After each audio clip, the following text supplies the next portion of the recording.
fine plan. You got it.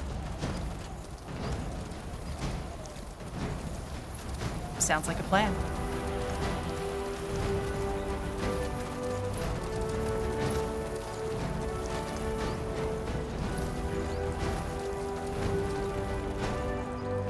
That's the way.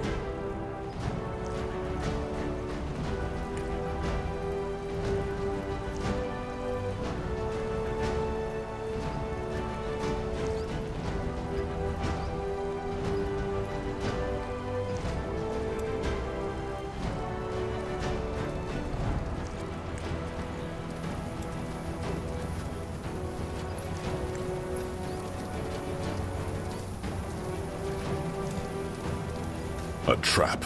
I should have seen that. Their leader got away. I figured. But it won't be the last time we see her. We secured the entrance. That's what matters. What about the rest of the city? They attacked from all sides at once. Yes, I know. We'll take care of it. Just hold your position for now. Once all this is over, we'll meet at the Nexus. Understood. Don't die, Tahar. I'll do my best. There's still 2 entrances we haven't covered yet. Let's hope it's not too late.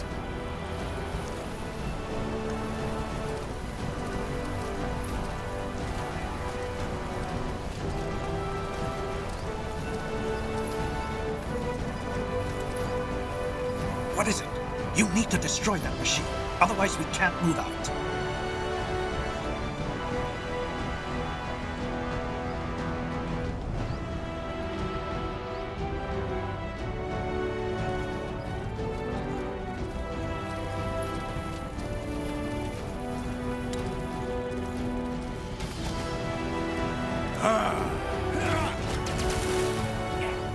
Here we go.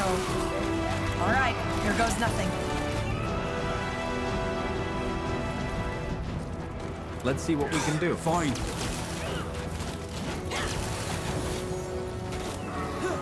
More fighting. Does this never end? I will do as I must. Fair enough. Let's do this. All right. Why not?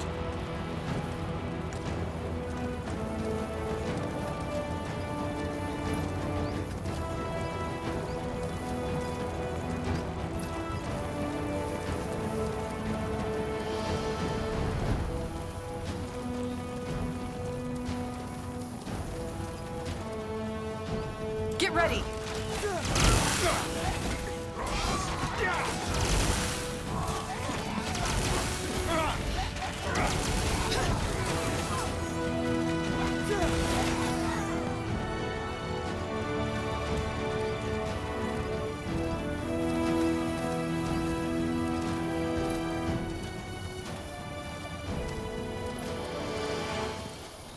As you want.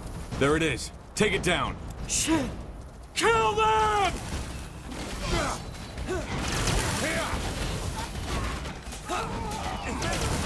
Is this really necessary?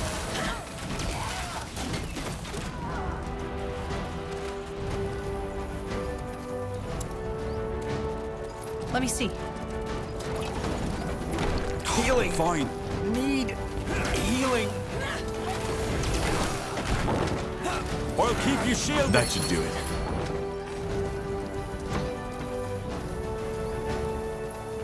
Blazes. This is Commander Katras from Aenir's Deathmen.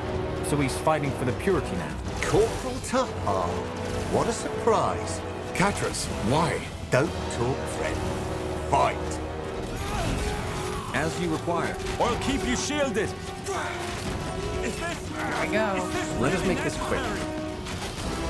Danger up ahead.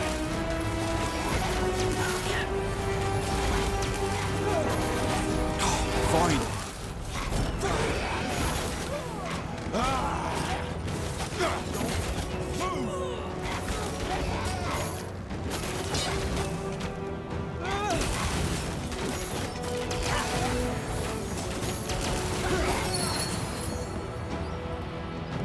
Blazes, Tahar. Now I know why Lacane wants you dead. You really know how to fight. Give me one reason not to kill you. I guess I can't. can't help with that. Look, this isn't personal. Lacane and his fanatics took down my camp and gave me a choice. Repent and accept the light, or have some stern-faced priest ram a bloody pike up me arse. So, unless you have some odd fantasies that I don't want to know about, don't tell me you wouldn't have done the same.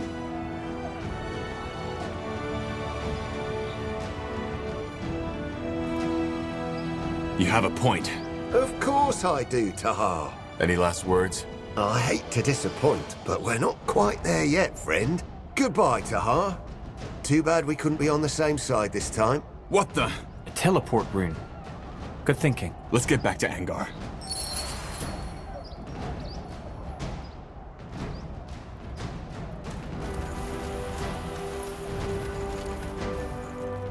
That way?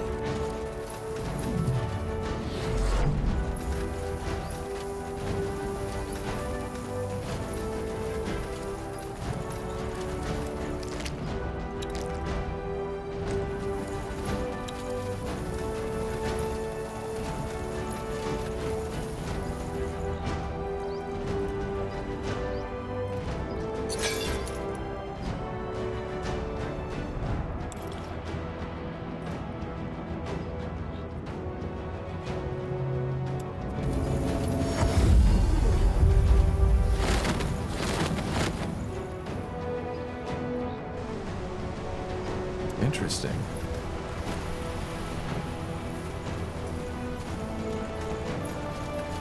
We drove them back. Their commander escaped, though. He had a teleport rune. Hard luck, I suppose. Well, you secured the entrance, that's what matters. What about the rest of the city? Are we safe? Not yet. Hold your position for now. We'll meet at the Nexus once all this is over. Understood. Tiara's blessings, Tahar. This way. Almost through. Just one more entrance to go. We should hurry.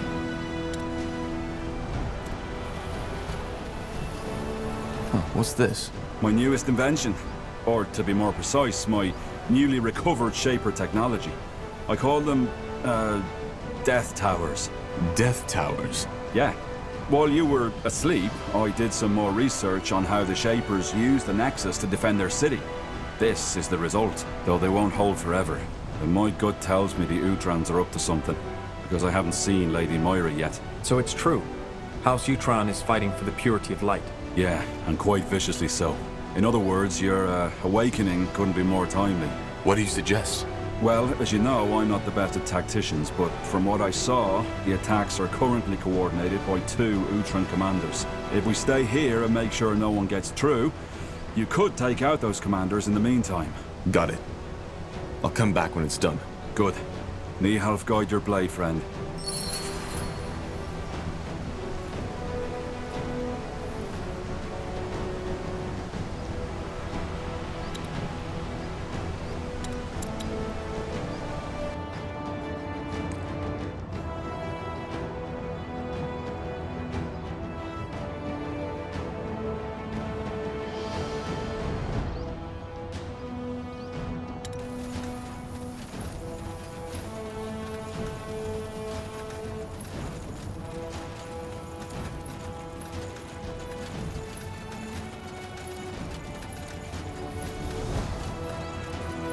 More fighting.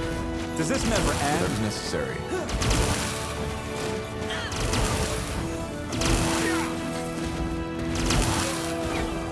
Everything has an end. I will do as I must. Fair enough. Let's do this. Sure.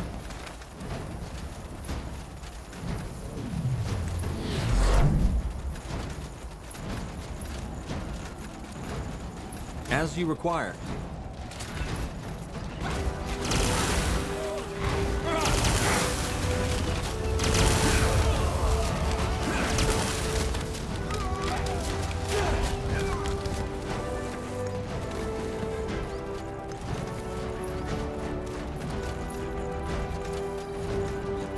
Will do. Blasted armor. All right, here goes nothing. Let's see what we can do.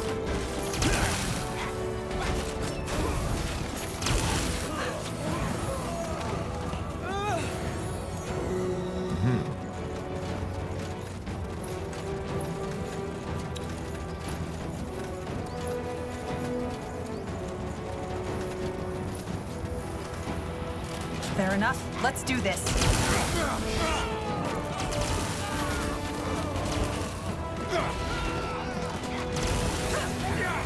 Here we go. Let us make this quick.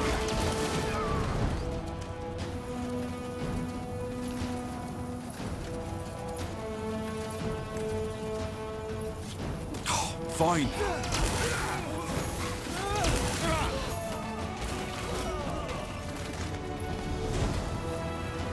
Get ready.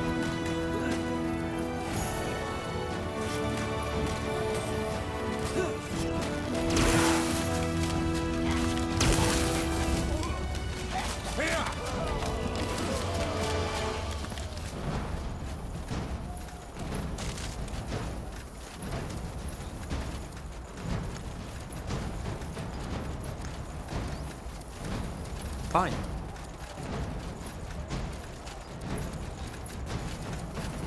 Fair enough. Let's do this. That's Tahar! Get him!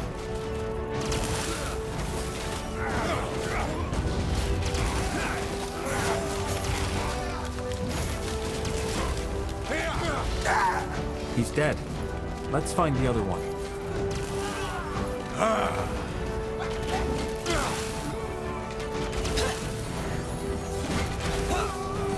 Everything has an end.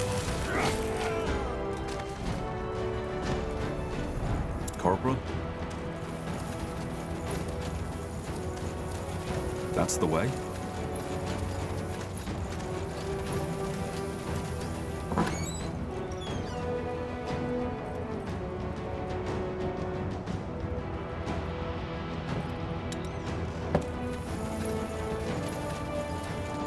You read my mind.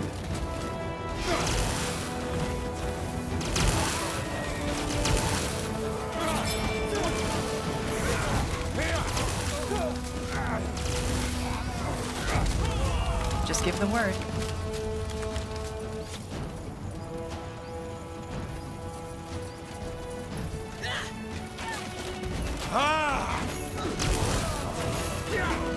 Let's see what we can do.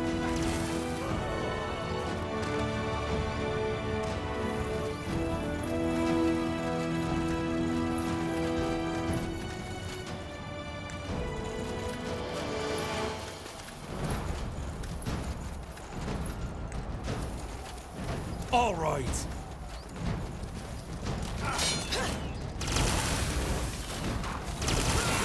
Healing! They killed one of our heroes! You'll regret this. Come on, don't die on us now.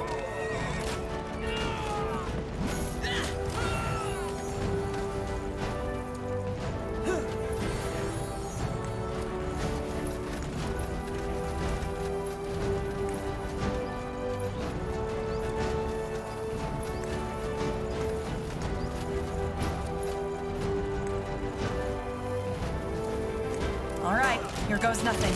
As you require. Get ready.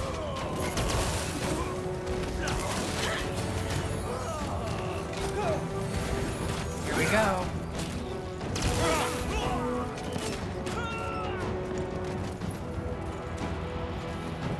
Sure. A fine plan.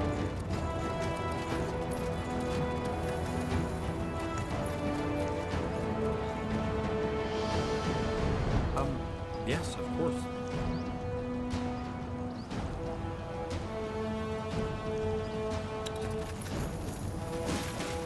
Fair enough. Let's do this.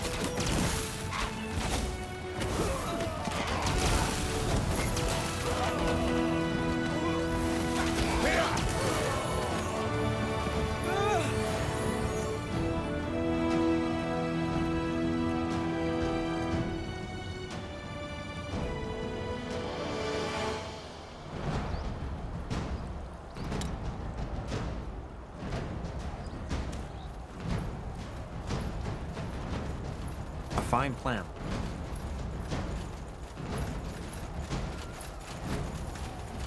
They will fall.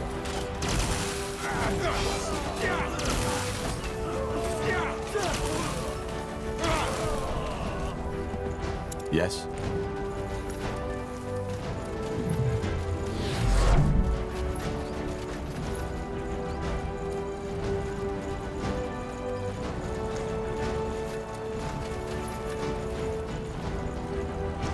I will do as I must. Let us make this quick.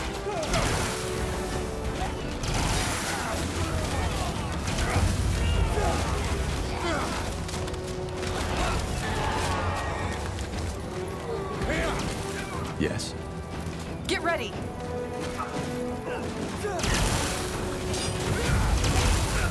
Help! Please!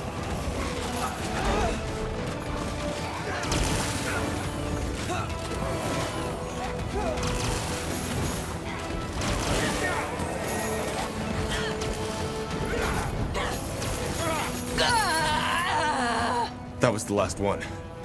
Let's head back to Iskrim.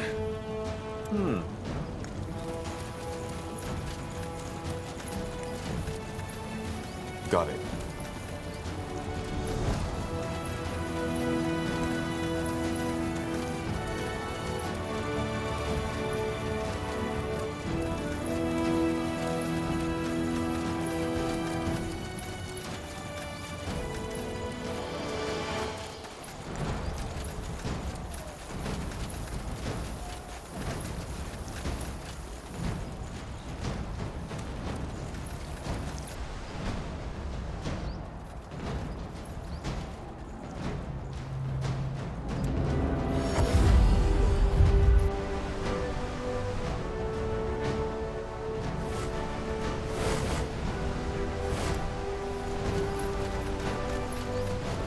Tahar, did you deal with those commanders yet? Yes.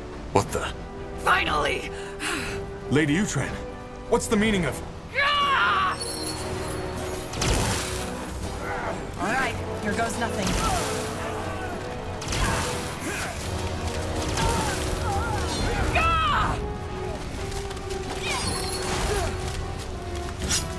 Alright, one more step and I'll slit my throat.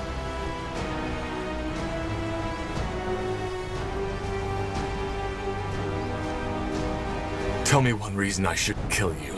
Let me think. How about the fact that if I die, the Utran lands will fall into chaos and you'll have another civil war at hand? Just what you need right now, isn't it?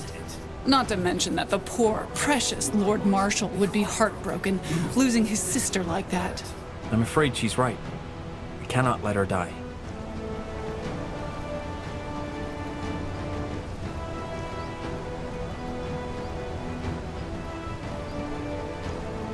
I don't understand. Why did you betray the crown? Explain yourself. Explain yourself. Oh, Tahar, you must understand the situation. You're not in a position to give orders. So here's what's gonna happen. You will let me walk away unharmed. You can have my soldiers, I don't care. But if you make only one wrong move, I will end this by slitting my throat. I don't get it. What in blazes happened to you? Who knows?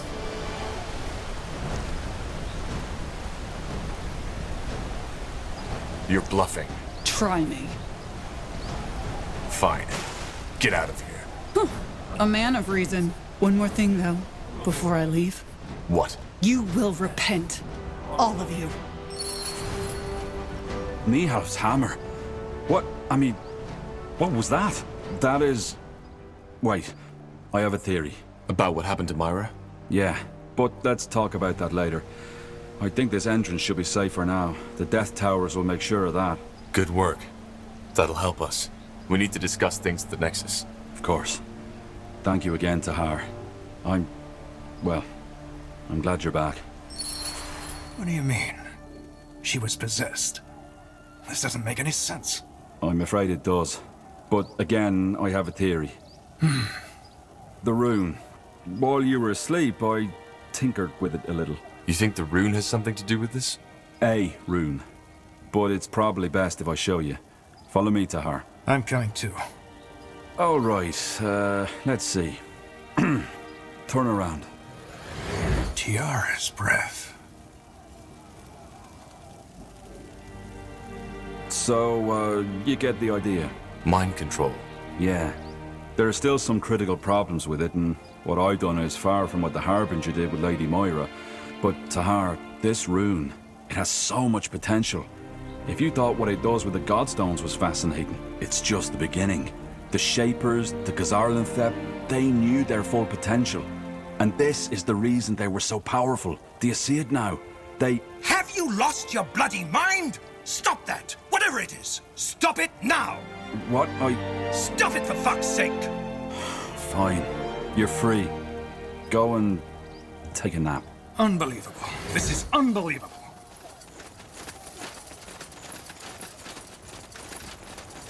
So you actually possessed those men?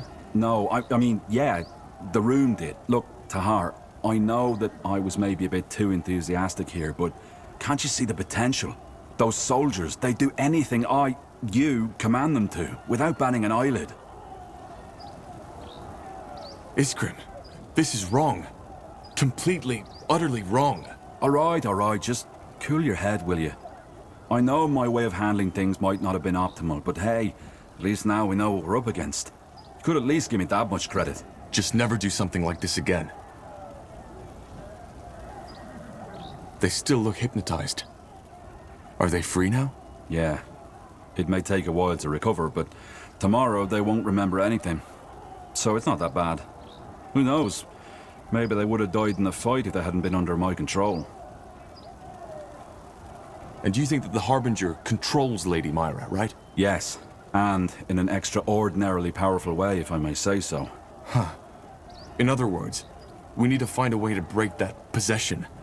Right now, House Utran is under the Harbinger's control. Madness. This is madness. Whatever it is, let's tend to the wounded first. We'll discuss everything else in the Nexus. Yes. Let's do that. So many casualties. I just don't understand. We just ended one war. Now the Harbinger starts another. Peace is always fleeting. Existence craves for conflict. Does it, though? Well, if it didn't, wouldn't the chronicles of this world look different?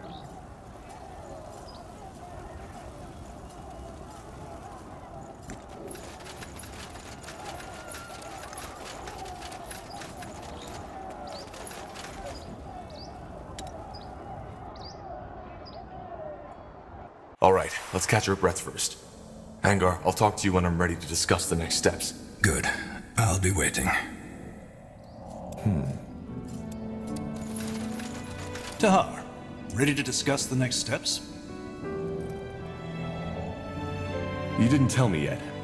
How exactly did you get here? Weren't you in Greyfell when the Harbinger took over? No, I wasn't. Otherwise, I wouldn't be standing here. But we were on our way back the night it happened. As you can imagine, it was a hard choice to make. But eventually, I left my pride behind and realized attacking Greykeep with the little division I was traveling with would have been suicide. So you fled? We retreated. The rest is simple. We went to Iskander because we had heard the rumors about your army. There, we met one of your scouts, and then the elven woman, Iria of Finon Mir. Oh, she decided to let you in? Correct. You know the rest. Your people were a bit distrustful at first, and I don't blame them. After all, they'd been fighting the Royal Army not too long ago. But eventually, they realized that we were on the same side. For what it's worth, I'm glad to have the Lord Marshal of the Royal Army in our ranks. Well, right now, I doubt if I still deserve to bear that title. Half of the Royal Army is gone, and I'm to blame. But I appreciate the sentiment. I want to talk about Sentenza. His death. Well, what is there to say? As I heard the story, he didn't leave you much choice. So you're not angry? For you defending your life? No. I never understood why he was so obsessed with hunting you down to begin with. But he was acting on your orders. Well, yes, strictly spoken, he was. You were a traitor. Or at least, that's what we thought back then. That witch hunt in Iskander, the battle at the Eye, that was his choice. Why? Why did he want me dead so badly? Well, I can only guess. But to me, it seemed as if he felt as if you had, I don't know, betrayed him. He always spoke highly of you. Did you know that?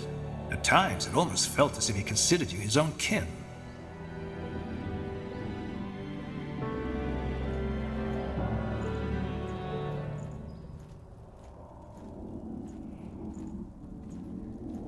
thought so. You see, Tahar, in the end, both he and I are men born from war.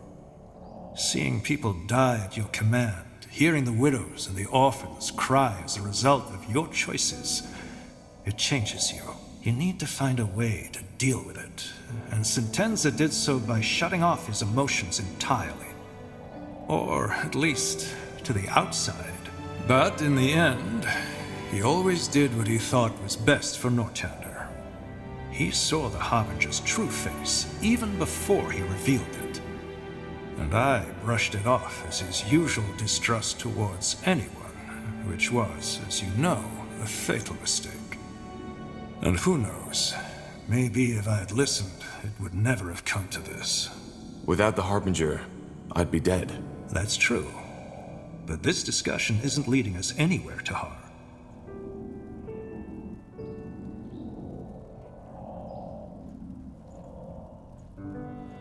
There's just one thing I still can't wrap my head around.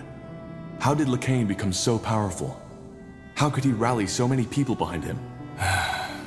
The big question, isn't it? In the end, I think it boils down to the fact that he poured salt into the wounds the Mage Wars had left in Nortander.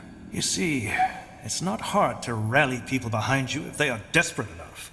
He just gave them a simple answer to a complex question. And the people believed him.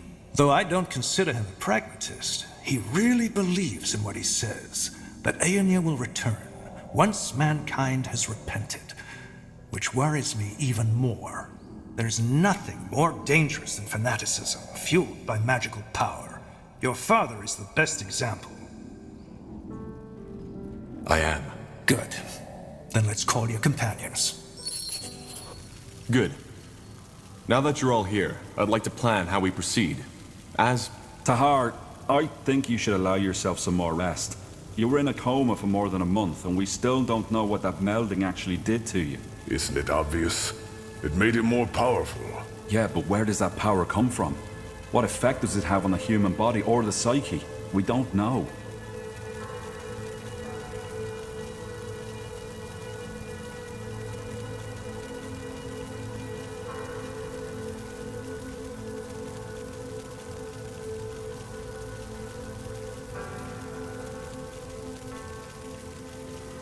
I'm all right, Iskrim. Just trust me. Fine. And go on. Thank you. So, our objective is clear. We need to defeat the Purity of Light and save my mother. Angar, am I right to assume that Lacane made Greykeep his new base of operations? Correct. It's the center of his power, which is both good and bad. It's bad because Greyfell was built to withstand any kind of ambush. And why is it good? Because it also means if we succeed and reconquer Greyfell, we'll cut off the snake's head. Once we kill Lacane, the Purity will fall. However, there's no point in fooling ourselves. That battle for Greyfell will be bloody, and if we want to have even the slightest chance of winning, we need to join the remaining houses. Ultran, Hallet, and Wulfgar. Yes. If we put this army together with theirs, we might stand a chance. Also, you should see if you can strengthen the alliances you already have, Tahar. I have a plan regarding that, so we can talk further once this meeting has been concluded. So do I. All right. So where do we start? It's up to you. But before we can even think about arranging a conclave between the houses, we need to break that spell the Harbinger put on my sister Myra. Isgrim, any ideas? Actually, it should be simple. We need to find the one controlling her, take the rune, and, well, destroy it in the forge. And who is controlling her? What if it's the Harbinger himself? I doubt it. The manipulator has to be physically close to his subject, so it'll most likely be someone in Lady Myra's army. But your rune will react to another rune's presence, so once that person is near, you'll feel it. Good. Then I have a plan. The Harbinger has taken up position in Iskander, between the Utran and the Everlight border. You know that place, Tahar. It's where your father started his rebellion. The Loyalist camp. So what's your plan? We strike in full force and take the castle. He'll be forced to initiate a counterattack, and my sister's armies, the Utran army, will be the closest ones at hand. A bait. Yes, we hold the castle against the main army, whereas you, Tahar, and a small troop get behind enemy lines. You find the rune carrier and strike from the shadows. Obviously, you'll have to act quick. We can't hold against the entire Utran army forever. What if killing the rune carrier won't break the mind control? We'll just have to hope that doesn't happen.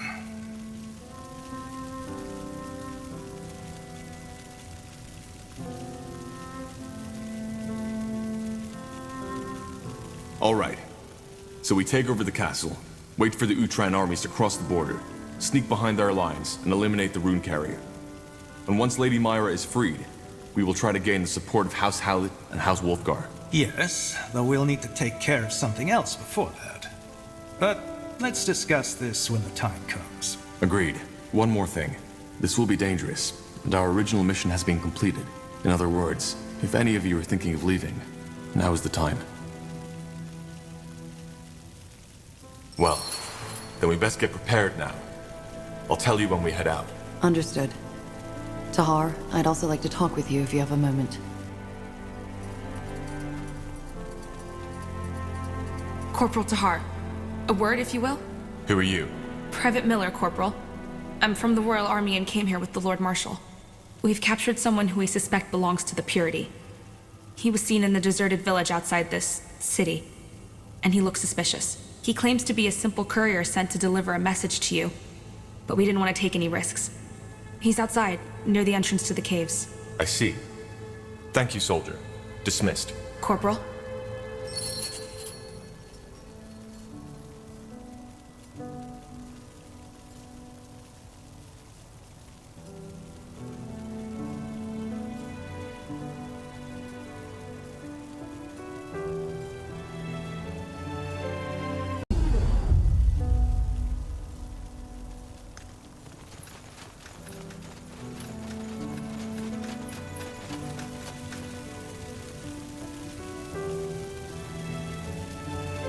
Tahar, it is good to see that you have recovered. This place and these people lack guidance without you. They did? Yes. The Lord Marshal tried to assume control, but as you might have expected, he did not have everybody's support. I was even fearing an internal power struggle, and I'm glad it did not come to that. I must say, Tahar, your mother, she is remarkable.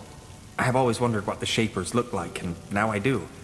It is fascinating, though I suppose this is a difficult topic for you. Forgive me if my words were inappropriate.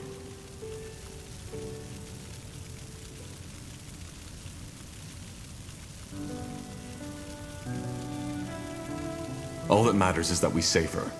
We need to stop Lacane and get my mother's spirit back into her body. Yes, this is our objective. Is there anything else you wanted to talk about? Yes, what is it?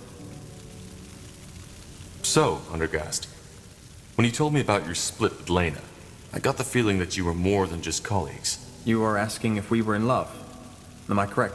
Well, yeah, I guess. Then let me start by telling you that the term love is undefined and that theories about it conflict one another. I have read a lot of books on it, and I've studied the poems, and I've come to the conclusion that it is ultimately a primitive, carnal urge that people have come to romanticize for the emotions that come with it. I, myself, never felt it, and maybe that was because I saw the underlying mechanisms. I always found it strange how people overreact so strongly to such a simple emotion, and maybe that very fact stopped me from being able to feel these emotions at all. Well, what are the underlying mechanisms? The desire to reproduce with a fitting mate. In fact, the orcs have a very dry, rational view on this process, but for some reason humans, dwarves, and elves do not.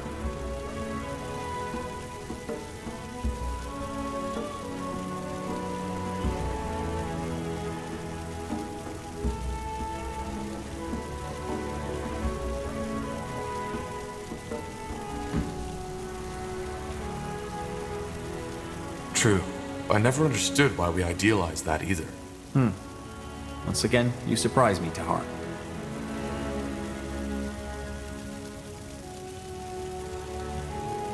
So, what you're saying is that you were never able to feel love, but then Lena came along and you did. No, it was not that simple. What stood out in our relationship was that we connected. I've never felt that before. You see, Tahar, to me, the bonds people have always felt peculiar. And I am not like Yana. Her mind simply does not have the ability to feel these bonds anymore. She had them once, but then she lost them, as she became a dreamweaver. My brain is capable of feeling these things, but I am unable to connect with the outside world.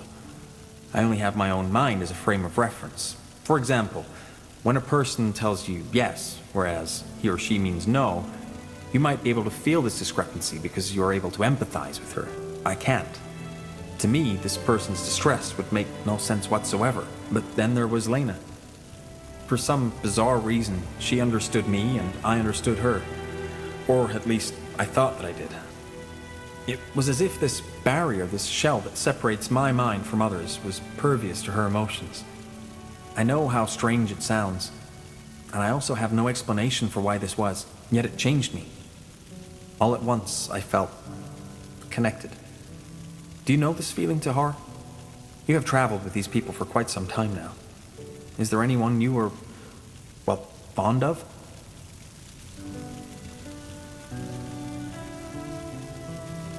Well, yes, there is. I see.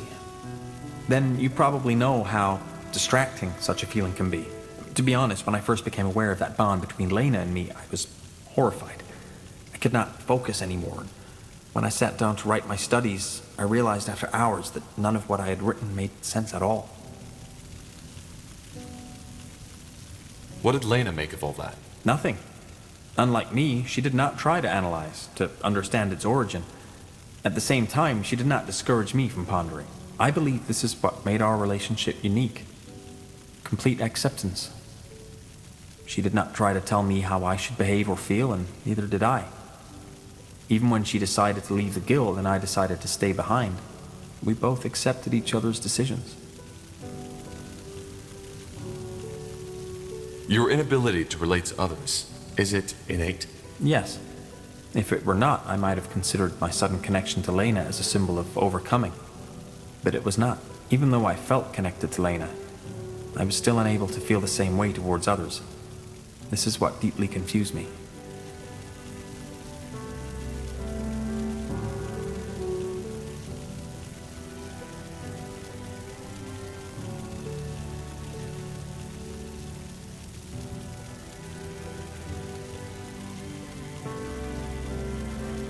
Am I right to assume that your relationship ended with your disagreement over the Creators Guild abandoning its neutrality? No, you misunderstand. We never had a relationship. Although the feelings were mutual and we, well, acted on them, we never felt the need to bind ourselves to some close-minded societal construct. But yes, you are correct.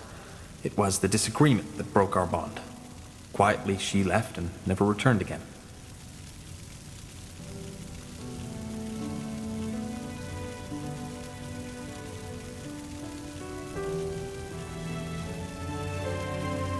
What, so you didn't even argue? I have a hard time imagining that. As I said, acceptance of one another's nature and decisions was a pivotal element in our interactions. Though I did notice that my unwillingness to follow her on her mission caused her more emotional distress than she usually would have felt. You see, if there ever was disharmony between us, it was when she tried to encourage me to embrace the world, as she put it. She told me that both I as a person and my studies would benefit from more first-hand experience. Such as? Well, anything. Traveling, studying the Tsarlanthep ruins first-handed, even visiting the city of Everlight every once in a while. She seemed to think that it could help me get a better understanding of the world. But again, she never tried to force me. I could tell that my unwillingness upset her, but, like always, she showed acceptance. Do you feel, I don't know, betrayed? Betrayed? No. By betrayal, people usually mean when someone behaves contrary to what they agreed on, or, more often than not, as they would like that person to behave. I always found the word to be very misleading. Desires, wishes, and urges are natural things, and I always found the usage of such heavily judgmental words to be very childish. Lena did what she thought was right, and so did I. I have not and will never blame her for that. How do you feel about this? That is a good question. I still think about her, almost every day. But the more time passes, the more this entire episode starts to feel like a vague, distant dream, the way an elder must feel about youth. I do not know how I would feel if I ever saw her again. I can imagine. Well, thank you for trusting me with this, Undergast. You have nothing to thank me for. If this conversation helped you get a better picture of me, I'm glad we had it. But there is one more thing I would like to ask you, Tahar. Tell me. Do you have regrets? Do you ever feel as if you could and should have acted differently than you did act?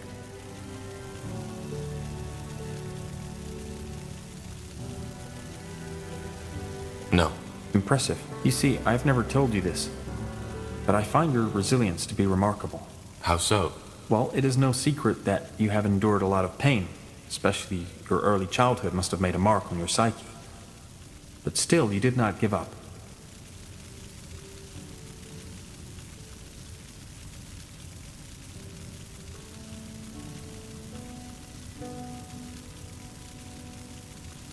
Well, I'm doing what I can. I can see that. Either way, I think we have spent enough time talking. We should get back to the tasks at hand. We should. So long, Adagast. I'll take a look. I was hoping you'd come by.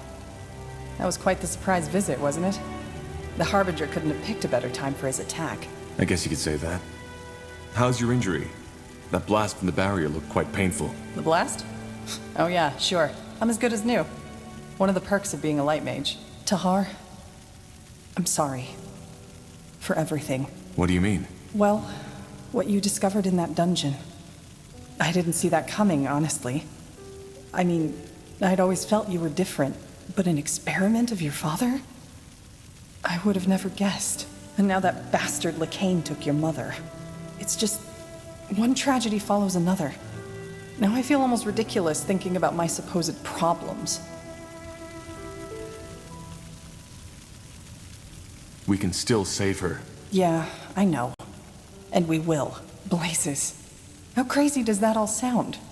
A half-shaper whose mother's spirit has been stolen by a religious fanatic. If all this weren't actually happening, I'd think I'd be watching a bad play. Though you'd definitely be the tragic hero in this, and I don't envy you.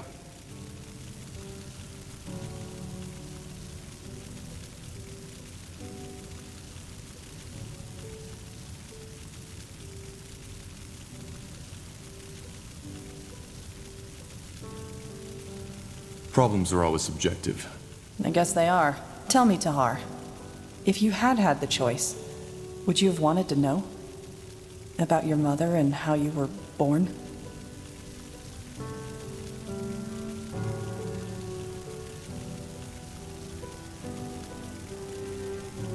Well, what about you? Your father also never told you who your mother was.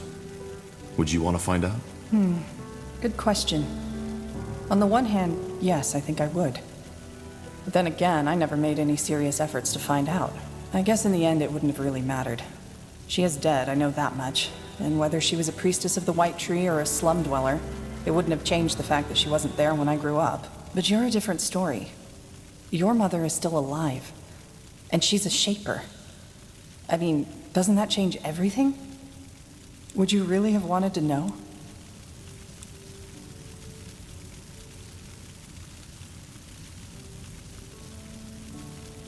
Probably not.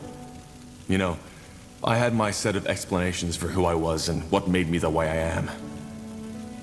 Now I'm back to the start. Yeah, I figured. Anyway, shaper or not, it's good to have you back. Honestly, there were times when I was worried you wouldn't ever wake up again.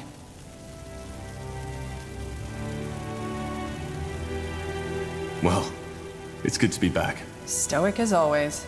Anyway, in case you were wondering, I'm not planning to leave now. If you need my help, I'll be here.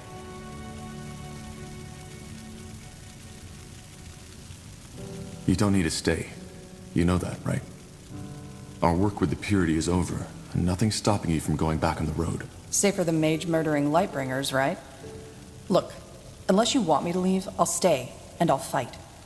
And no, I'm not trying to sound heroic. Apart from the fact that there's worse company than you, the dwarf, and the others we picked up along the way, I can't just stand by and watch while those bloody fanatics do their best to plunge this world into yet another war.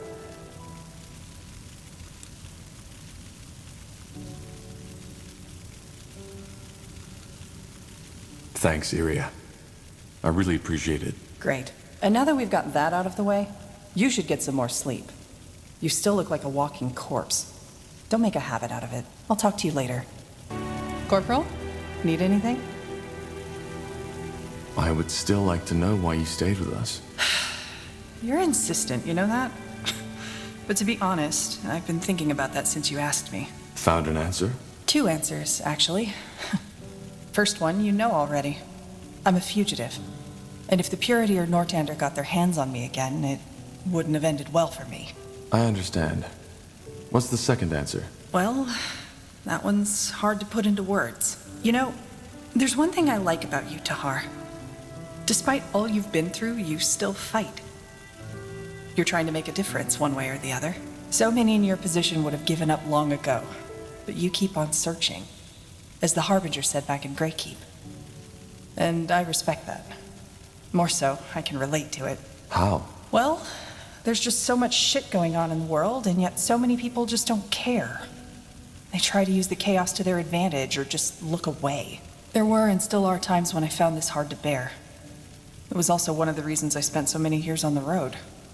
Away from the wars, the intrigues, the suffering, and all those bloody idiots.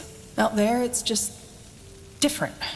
And sometimes I wonder if the trees maybe know more about life than we ever did. They grow, they live, they die. If we'd managed to do just that instead of killing one another in the meantime, this world would be another place.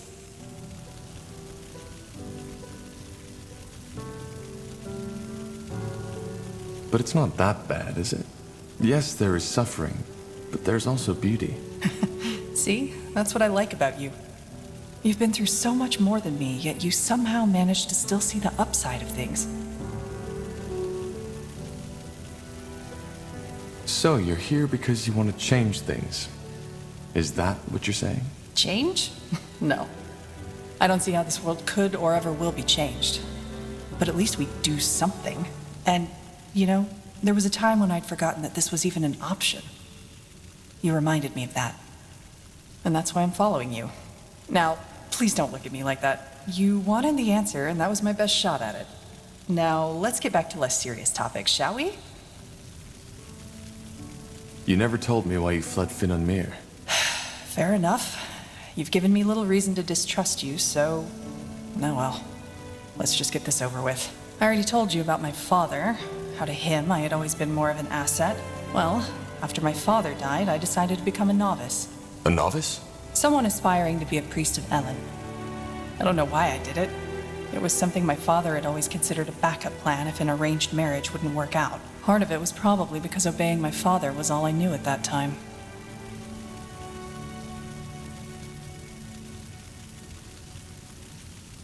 Was it difficult to receive the novitiate? Not for me. First of all, I was a good candidate. I was still very young, not even in my 30s. And I already knew a great deal about magic and healing. Secondly, I was, after all, pure blood. That helped as well.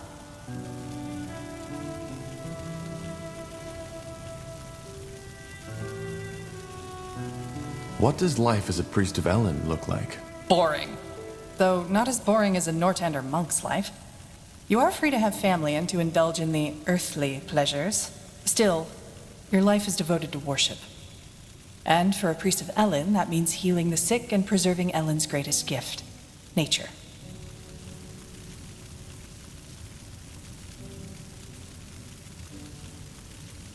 But something happened. Yes. In my first year, I fell in love. That crazy, hot-blooded, head-over-the-heels kind of love that the bards all sing about. The boy felt the same way, and for the next year, it was, well, it was perfect. It was the two of us against the world. Maybe you know that feeling.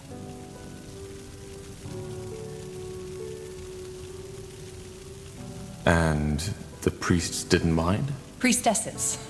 Only women are allowed to teach. And no, they didn't. Elves consider love to be a blessing of Elen. Forbidding it would be near absurd. I have no clue where your monks got that idea from. Though, of course, that boy and I tried to, restrain ourselves when the situation demanded it.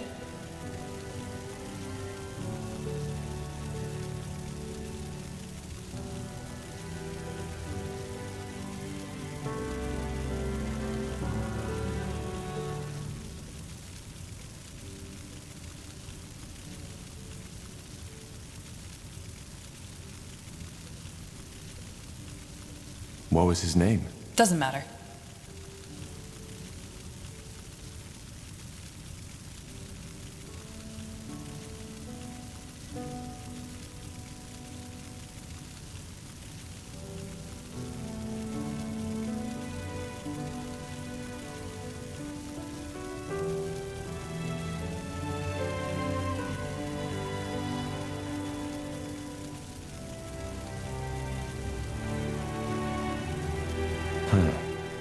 And I guess your romance didn't end well. You guess right. But it was more than that. You know, I told you how I always felt estranged around other people. I knew how to put on a smile, how to make myself fit in, but it was always fake. Shallow. With him, it was different. Dramatic as it may sound, I thought I had finally found someone who understood me. Then there was the novitiate. Despite all the time I sunk into doing the crazy things lovers often do, I never failed as a student. Or, no, let's put it another way. I was the best, in every aspect. Which didn't sit well with some people. No. And eventually, they made sure I felt it.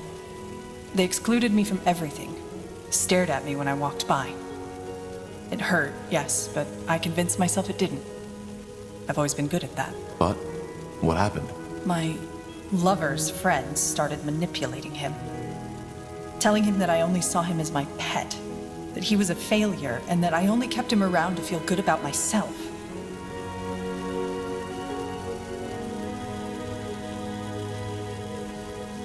What? And he listened to them? That's pathetic. Maybe. But he was young, same as I, and young people often do irrational things. You see, we novices all knew that only 4 out of 20 will be granted priesthood at the end of our training. And being a failed novice leaves you with a mark you'll keep for the rest of your life. It all looked peaceful on the surface, but beneath that it was an arena. And these other novices, they made sure my friend became aware of that fact. To him, I started being a rival as well. And do you want to know the biggest joke of it all? I didn't see it. The idea that, I don't know, that he would listen to them. That he would ever reach a point where he'd put what we had below his hurt pride and his fears. It never crossed my mind. So what happened? Well, he knew I was curious by nature, so one night when we were in bed together, he suddenly asked me if I wanted to go on an adventure. Of course I said yes. So we snuck out into the cloister's courtyard. It was beautiful. The night was cloudless, and the old oak, our cloister's shrine, had just begun to bloom. We made our way to the library building, but of course the door was locked. Out of nowhere, he pulled a key, grinning at me, and opened it. It was insane. As you can imagine, priests aren't known for being lenient towards these kinds of trespassings. We were risking our novitiate, and I didn't even know the reason, but I liked it. And we were doing it together, weren't we? It was exciting. He took my hand and we went to the High Priestess's office. We opened the door and went inside, and there he finally told me what we were here for. To open the grimoire, the High Priestess's spellbook. Whatever that is, it sounds like that was a terribly bad idea. It was. It was a stupid idea. And if I hadn't been so blind, so bloody naive, I should have seen it by then. But I didn't. What did he ask you to do? To open it and try to read one of the spells. He teased me. Told me that I wouldn't be able to do it. You know? Saying it like that. It sounds so bloody stupid, doesn't it? But again, I was too blind. I laughed. I wanted to impress him, so I gave him a kiss. Opened the page and started saying the words. Long story short, I lost control. The spell was too much for me to handle and it misfired. One moment I was staring at the pages, the next one, the library was aflame and my lover was gone.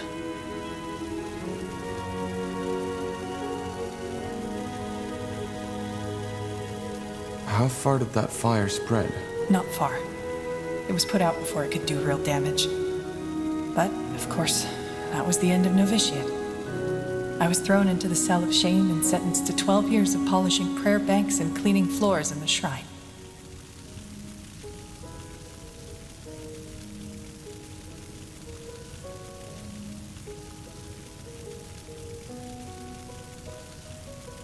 Your lover, did he regret it? I think so. The only bloody gratification I ever got from this. But even if he would have confessed and begged me to take him back, I couldn't have. All that connection, that trust, it was gone. Worse, it was tainted. Did you try to tell the priestesses the whole story? No, I just sat there and smiled. Of course I did. But my love had all his friends to back him up. To them, it wasn't even a trial. It was a feast.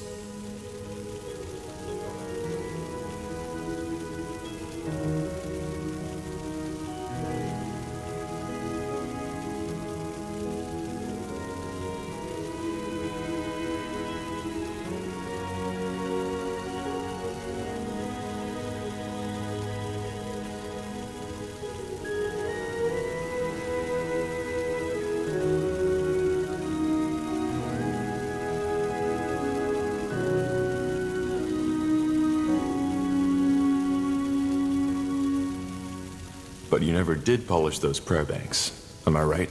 No. In the night after the trial, they still let me sleep in my chamber. Thoughtlessness, I suppose, or maybe they simply didn't care.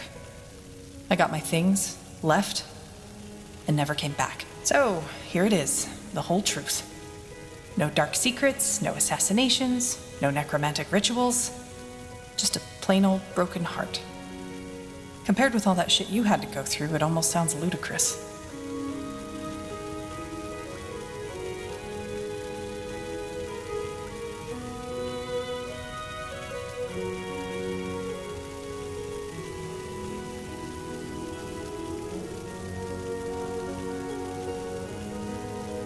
It doesn't.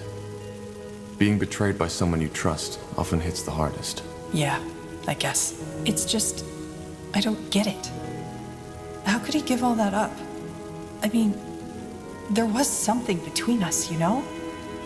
Something rare, something precious. But no, he threw it all away for his fucking vanity. But in a way, it's just a continuation of what I've always known. Wherever I am, I'm a stranger. People don't like me, and I don't like them. For what it's worth, I'm glad our paths crossed. Yeah, me too, Corporal. Me too. I'd like some space now. I hope you don't mind. Let's talk later. How do you feel? Out on the battlefield, we didn't really get the chance to talk.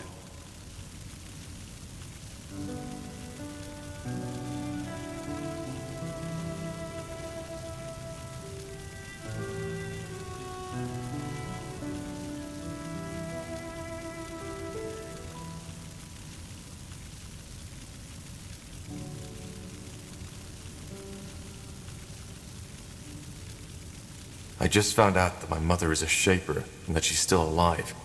And now Rondar Lacane took her. How do you think I feel? Bad, I assume. Sorry, that was probably a stupid question to ask. It's a tragedy. The purity on the loose, with the power of the Archfire in the Harbinger's hands. Who could have seen that coming? For what it's worth, I'm sorry I had to go through this.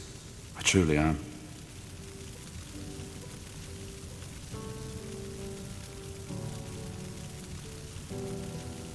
I always had my doubts about Lacane. Only I didn't expect this to happen. I figure.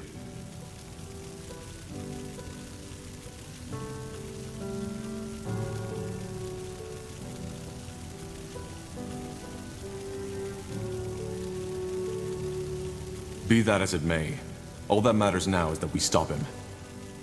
What about you, Iskrim? I doubt whatever bargain you struck with Lacane still stands. You're still here, so I guess you aren't planning on leaving. Me? No, of course not. Where would I go, Tahar? There's no way of knowing what the Purity would do if they caught me.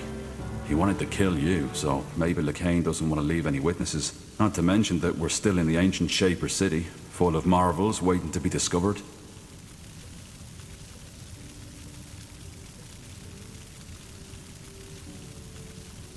Well, I'm glad you're able to see it that way.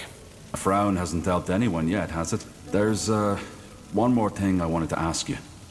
It's about your mother. About Andra.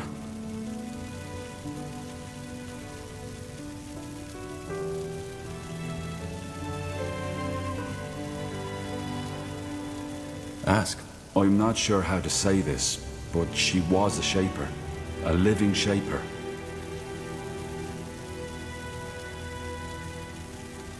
What are you getting at? All tragedy aside, you have to understand how fascinating this is. A Shaper who survived through the Aeons. And as if that weren't enough, you even turn out to be related. I have so many questions, Tahar, so many questions. Iria said at the moment Andra and you melded, she made you see something. Fragments of her past. Now, I can't help but wonder, what was it? Did you see Mullendir in all its former glory?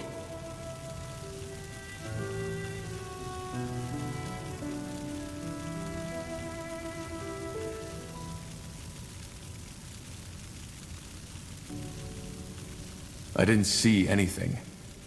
It's more like I suddenly have that sense of familiarity. Especially here. But that's even more exciting.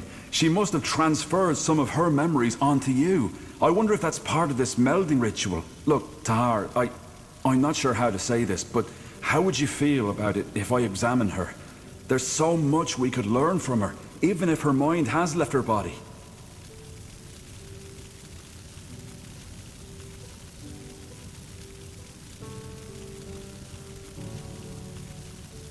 What do you mean by examine? We're not talking about a dissection, are we? What? No, of course not.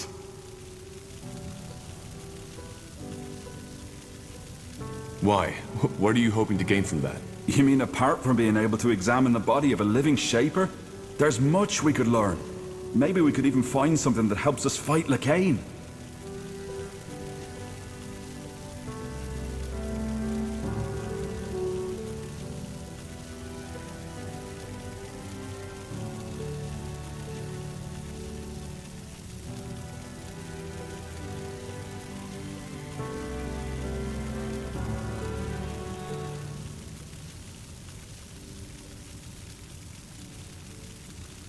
Iskrim, I just lost my mother. The last thing I want to talk about right now are medical examinations on her body. All right. I understand. Sorry, Tahar. I meant no offense. I think I should get back to work now. I'll see you around. Yeah, do you need something? I'm a tad busy.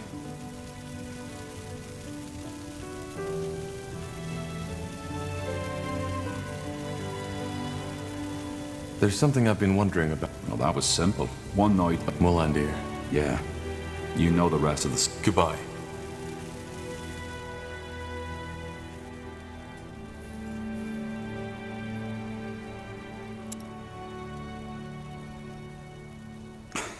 Blasted armor.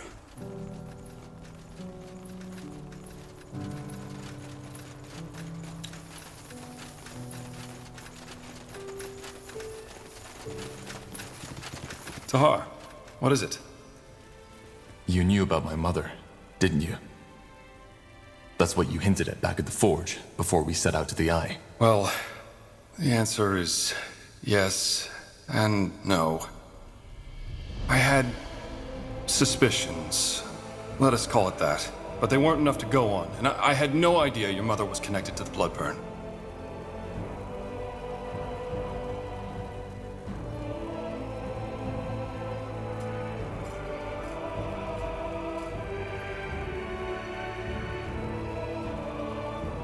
Why didn't you tell me?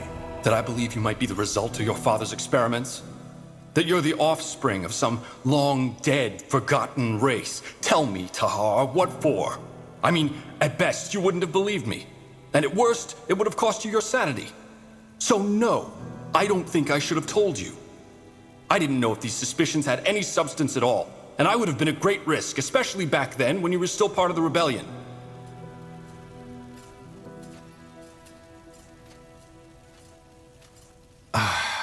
Where did these suspicions come from?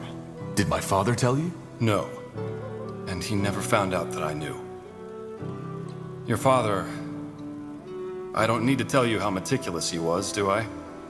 That's why he always kept notes of his experiments and studies. I found one, a notebook. The story's actually quite simple. Your father had gone out to meet with Aelot Iskander, and had tasked me with cleaning up his laboratory. Really? He never let me into his laboratory. I know. And he wasn't exactly trustworthy towards me, neither. But you know Asamo. His mood was never what you'd call stable. One day, he'd think the entire rebellion had schemed against him. The next day, he told us that we'd change the world.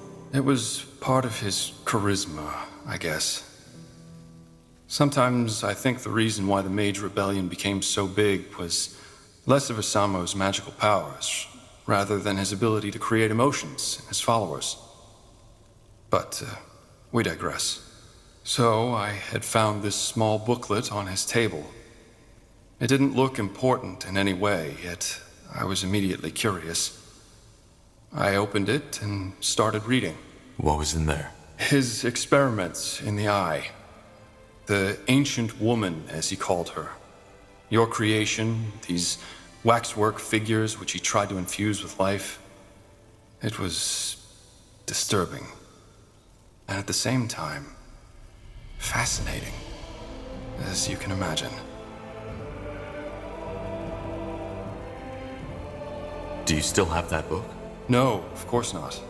I couldn't even read through all of it, else your father would have noticed that I had done nothing of what he had tasked me with. And I have no idea where it is now. I figured. That book, did it say anything about how this ritual worked?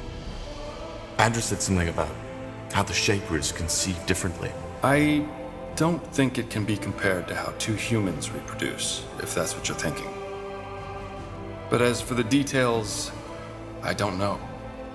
As I said, I barely had 1 hour, and I only got to the chapter about you in the very end.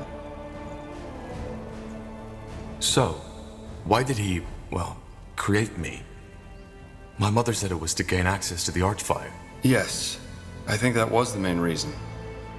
Though I couldn't help but notice a certain, I don't know, warmth in his words when he described his plans.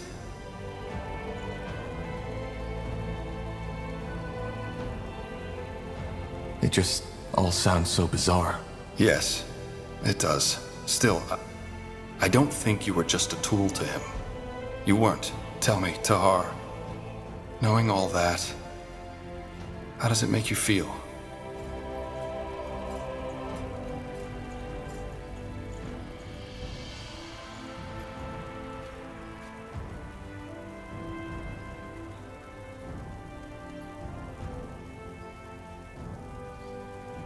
Well, it tells me that my choice to betray him was the right one. I was never sure if Asamo was really the madman people thought he was. Now I am. Yes, I guess you do. Either way, I think we both need some time to think. As I said, Tahar, I'm sorry that I didn't tell you earlier, but I simply didn't know what to do.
Tahar, what is it?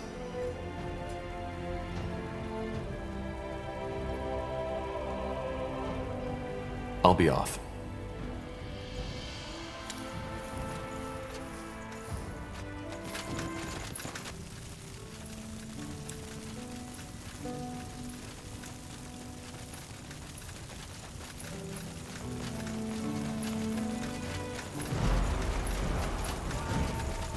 So you made it after all. Not bad. You didn't think I would? No. That sleep you were in, I didn't feel that there was any life left in you. But then again, you always were damn hard to kill to begin with. That new energy inside you, though, that's a different story. So you can feel it? That's like standing in front of a bonfire and being asked if you can feel the heat. Yes, Tahar, I can. Anyway, in case you're here to ask, we're staying. So, you'll help me fight the Purity? You make it sound as though this thing is somehow your responsibility.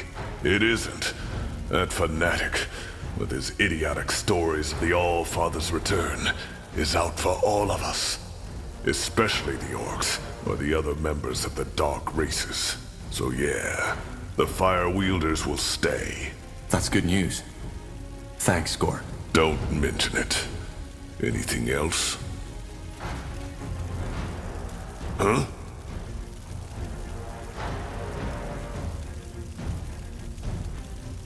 You said you know where we can find more allies. Yes I do. I'll make it short. The Ash Reavers have invaded the foot of Barga Gore. If we defeat them and their leader, like we defeated Krell, their soldiers will join us.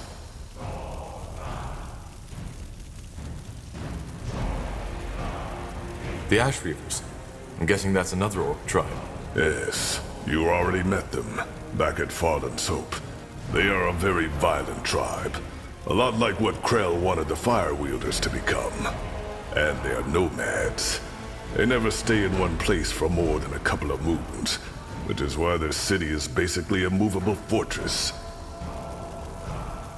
So, we head back to Barga Gore and defeat them.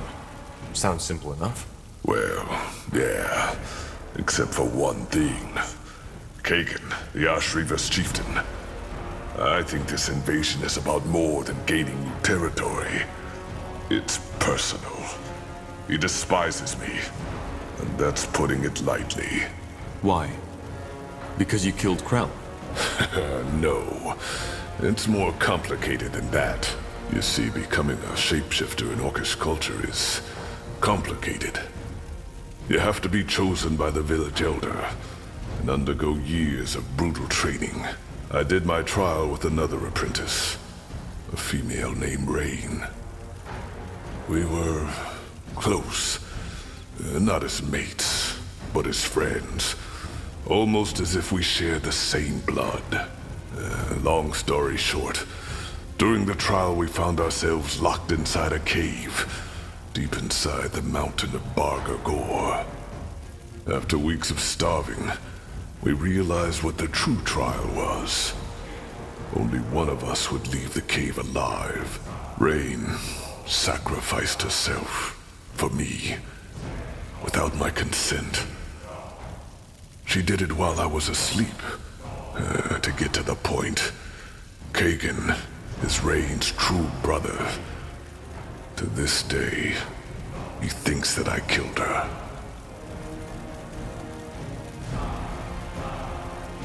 Did you ever try to tell him the true story?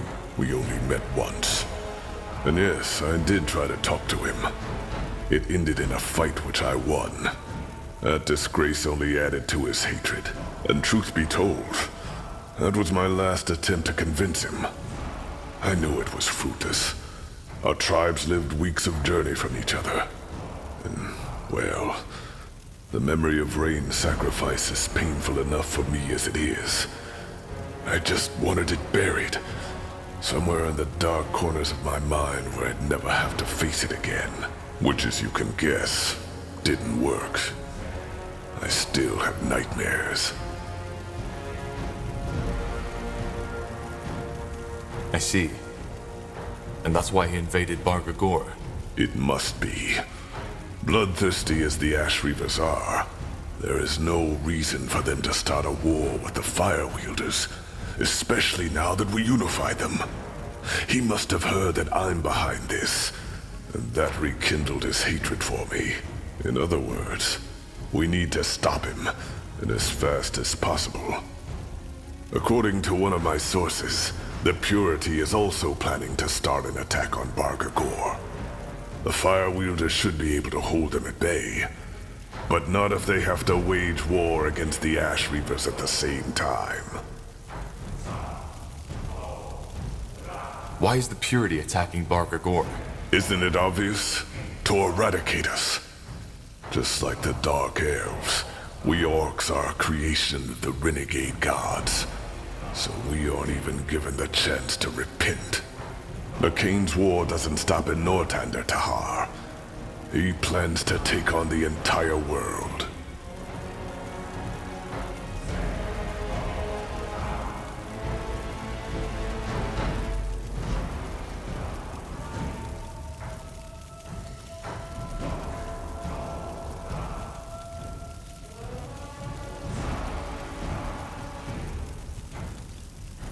But that's crazy. He must know he can't win this. Does he? He's a fanatic. He thinks Aeonir is acting through him. I promise you this, Tahar. Even the moment your blade is at his throat, he'll think he can still win. He has completely lost his grip on reality.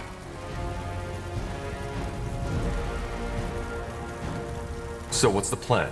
Return to Bargagor, drive back the Ash Reavers, and kill Kagan? If all else fails, yes. We will kill him. For the sake of my people, and for our cause. But he's Rain's last living kin. So I want to first try reasoning with him instead.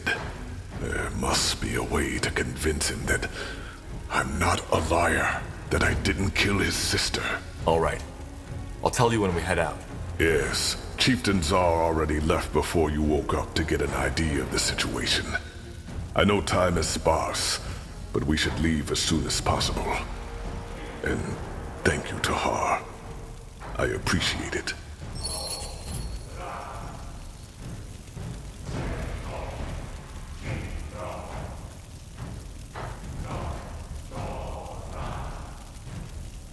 Huh? Regarding this rain you told me about, I want to talk about it. I'm not supposed to, but I don't know. I trust you, Tahar, and I've kept silent about this for far too long. Zarek's fangs, this is so silly. Feel like a damn child.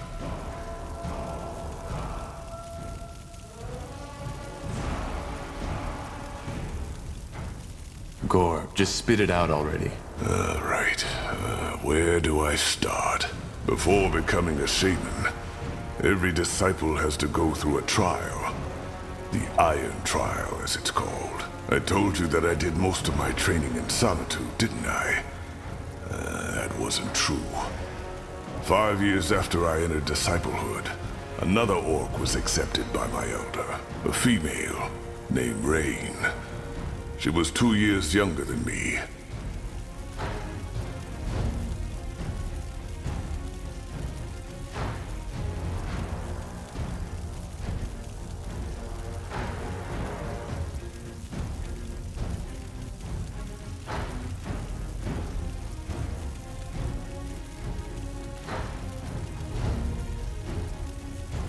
I thought only male orcs can be gifted. No.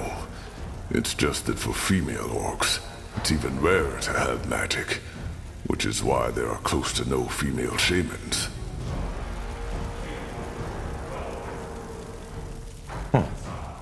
How did you get along? Well, at first, I was a complete dick to her. I was jealous and feared for my position. However, she never took offense by it. She fired back at me when I got childish, but at the same time never lowered herself to my level. As the years went by, we became friends. And no, there was no courting or mating involved, if that's what you're thinking. She was more like a sister to me, and one who, unlike my true kin, understood me. Those years in the Orcish steppes, they were special. We spent days, weeks out in the wild, doing whatever our elder tasked us with. And though it was hard, there was beauty in that. We just had this connection between us, this trust. Sounds like friendship to me. Yeah, friendship. I never had a connection like that again, and I rarely talk about it. The one time I did, the orc I told it to laughed right in my face. He thought it was ludicrous, a male spending time with a female who wasn't his mate. He stopped laughing when I broke his nose.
Sounds like friendship to me. Yeah, friendship. I never had a connection like that again, and I rarely talk about it. The one time I did, the orc I told it to laughed right in my face. He thought it was ludicrous, a male spending time with a female who wasn't his mate. Stopped laughing when I broke his nose.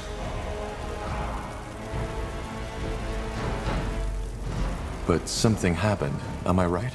Yeah, the trial did. The sacred test every disciple has to take before he or she can become a shaman. Our elder sent us both at the same time, which was unusual. But of course I was relieved. There was plenty of talk about the Iron Trial, and I was scared.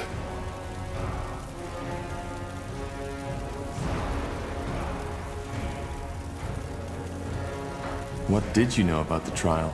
Rumors. Shamans are forbidden to talk about it. But it was known that only half of those who take it return at all. How did Rain feel about it? Same as I. Believe me, Tahar, only a fool would have entered into the trial with a smug smile on his face. We knew what was ahead of us. So what happened? Zarek's fangs. I can't believe I'm telling you this. I'm breaking my oath.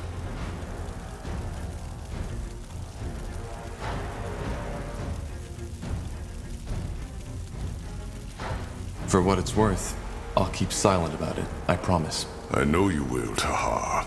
Otherwise, we wouldn't be having this conversation. We weren't told much about the trial. Only that we'd have to venture to a cave, far up in Barga Gore. They also didn't tell us how to get there. Only that Zarek would guide us. And he did. After a week of traveling, we found it. It was a strange place, Tahar. I saw that right from the beginning.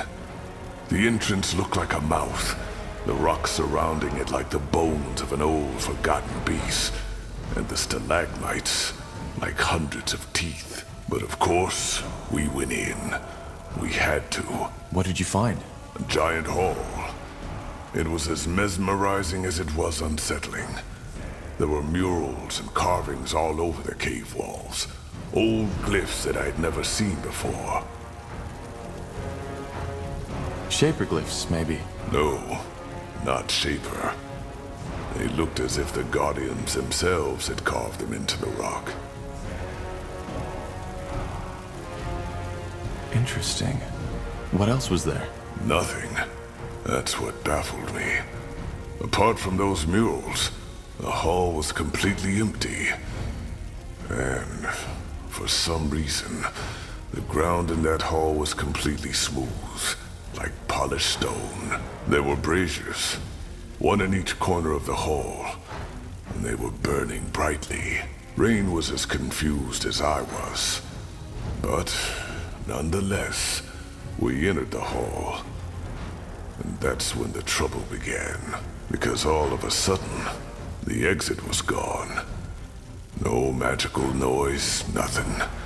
Just in that moment when we looked the wrong direction, it disappeared. And instead of it, we were looking at another wall. How is that even possible? Maybe it was an illusion. That was our first thought too, but it wasn't. That new wall was as solid as every other rock in that hall. Strange. What did you do? Well, after we calmed down a little, we assessed our situation. We figured that this was the Iron Trial, and that it was our task to find another exit. So we started looking. But it was pointless. There was nothing. We couldn't even hear the wind anymore. For the next 14 days, we were trapped. We couldn't make that wall disappear, and no matter how long we studied the glyphs, how long we prayed, nothing happened. On the 5th day, our provisions had come to an end. Save for half a skin of water and a handful of jerky. On the 8th day, it was all gone. Blazes. How did you survive? I'm getting there. As you can imagine, the thirst was the worst. It drove us mad, and we searched every corner of that goddamn hall for just a drop of water. Not that we hadn't looked before, but as you know, hope dies last. Have you ever had thirst, Tahar? Real thirst?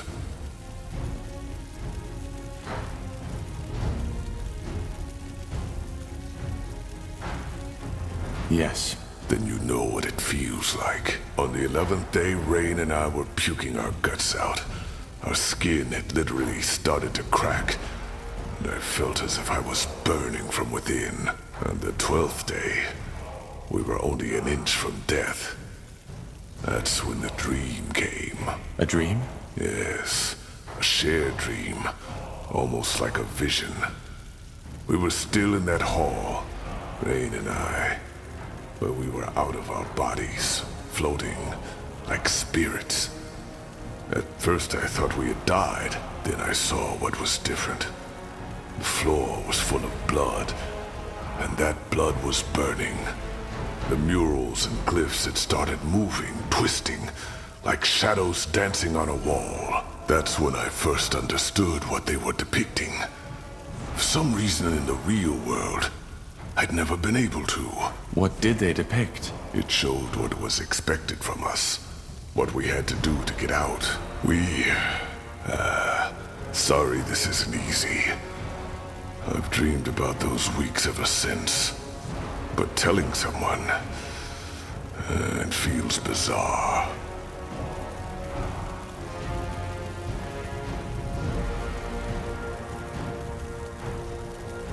Zarek demanded a fight.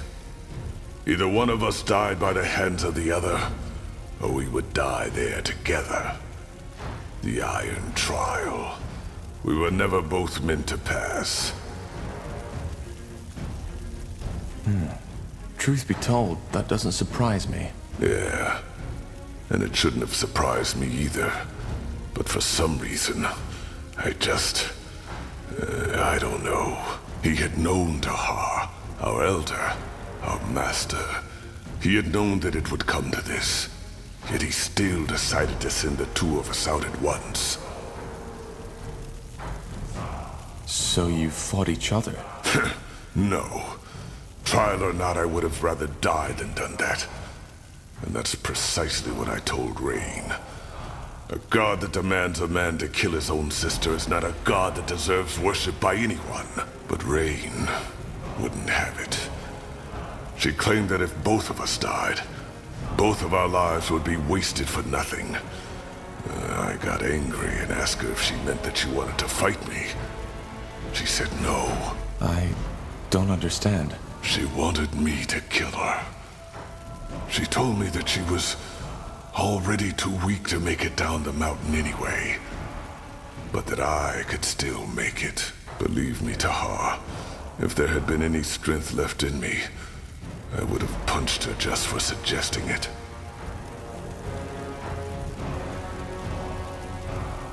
Did you ever consider sacrificing yourself? No. I know it makes me sound like a coward. And maybe that was part of the reason why I didn't. But the sane part of my mind still believed that there had to be another way. That all this was just some cruel joke. And the cave we had found maybe wasn't Zarek's after all.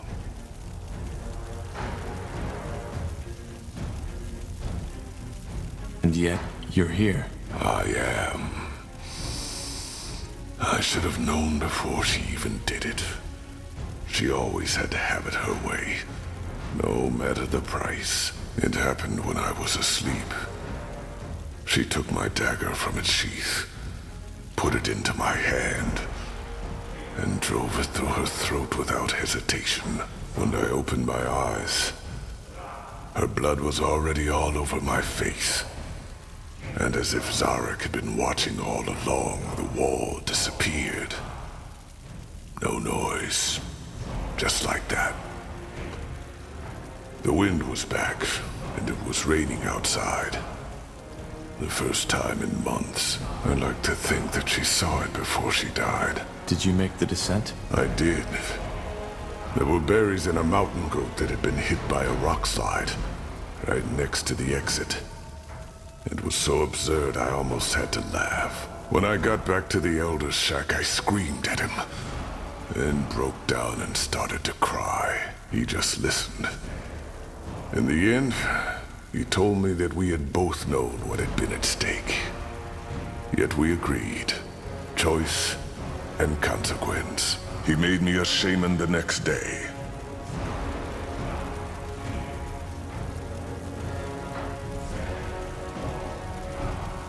Do you blame yourself sometimes? Of course I do. But ultimately, it was her choice. And all I can do to honor her now is to respect it.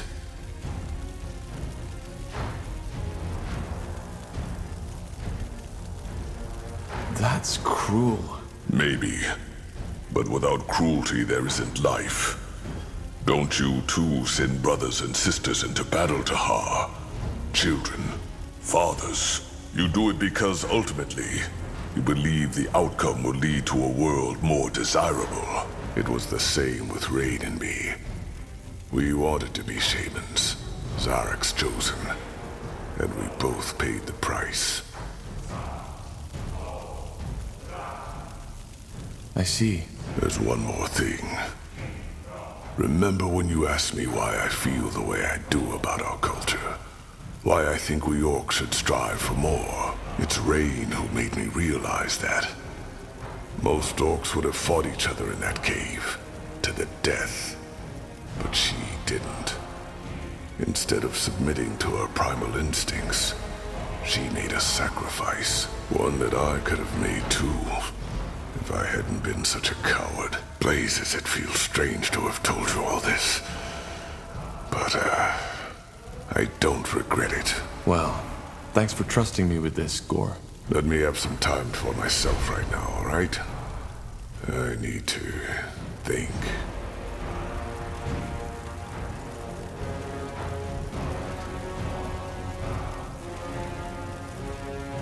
Yes? Huh? I'll be off. Huh?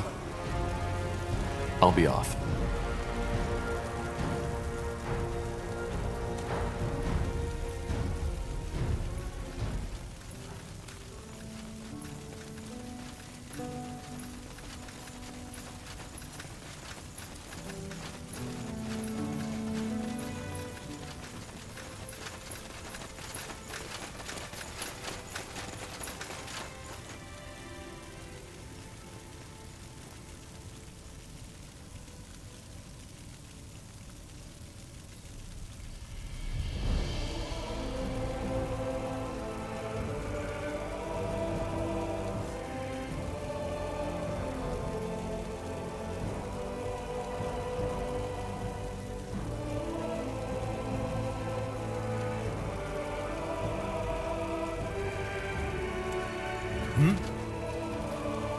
Did you ever think about what would happen if the Queen never wakes up from her coma? She will wake up.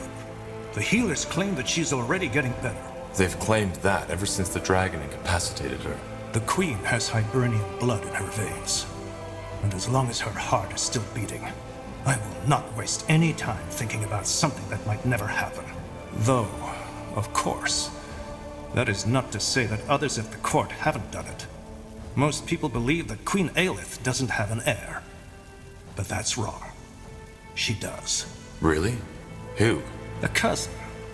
I suppose you know about the Queen's problematic ancestry. The ability to give life has always been impaired in her bloodline, which is why she does not have any brothers or sisters. However, it was rumored that her uncle, Anno Aelith, left an heir before he died. A bastard son. It's the first time I've ever heard that. Yes, because the Crown took measures to quiet these rumors. Suffice it to say that Queen Aelith's supposed cousin is far from an ideal candidate for the throne. But I will not go into detail on this topic. It is irrelevant. And it will stay irrelevant. Because the Queen will survive. I can feel it. I wanted to talk about Leonon. I had a feeling you would. Look, back at Greykeep, the situation seemed crystal clear. You killed 3 of your brethren, and General Noria openly spoke out against you. Similar to my policy regarding the purity of light, I can now see that I was wrong. But again, all I did was to take all factors into consideration and decide accordingly. It was all I could do.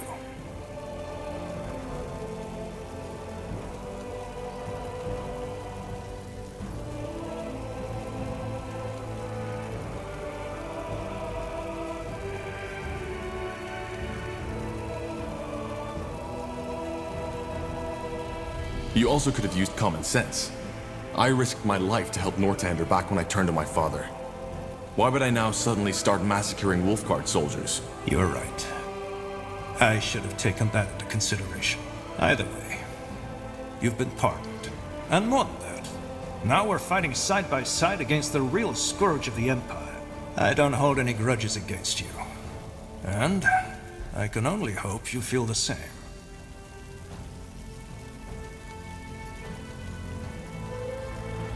The past is the past. It is indeed.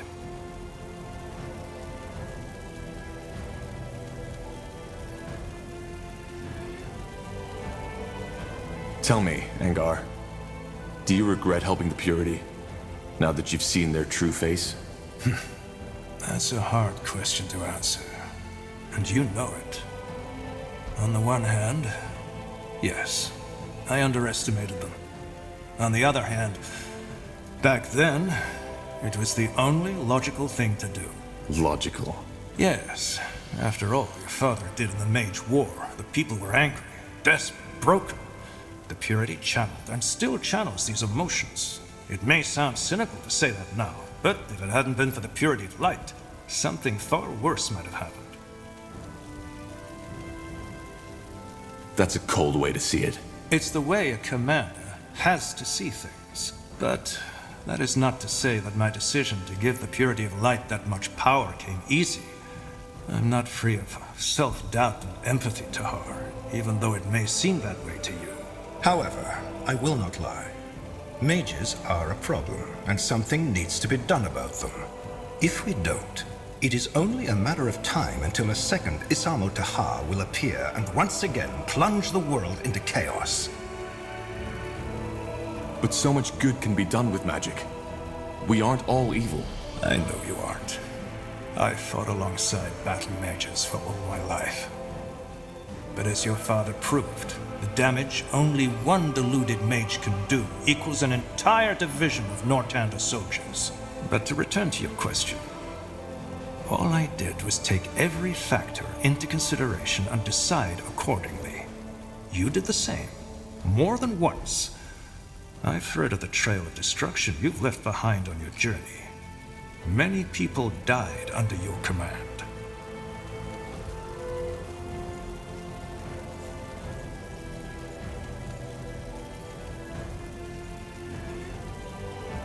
The sacrifices were necessary. Precisely. What I'm trying to say is, there might have been a better way to handle things, but I did not see it. I did what I could, and even though it turned out to be a mistake, I have no regrets.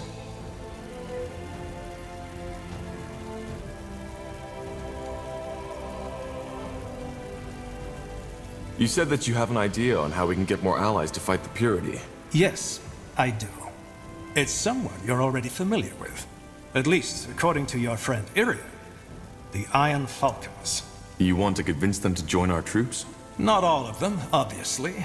The Field Dog are an even greater threat than the Purity, even if most people nowadays have almost forgotten about them. What I suggest is that we strike a bargain with them. They give us a small division of their elite keepers, and we provide them with twice the amount of foot and maybe engineers to make up for it. Engineers and infantry for a handful of knights. Is that really worth it? It is. The Falcons aren't only excellent fighters. Their presence will also inspire our soldiers. They're living legends.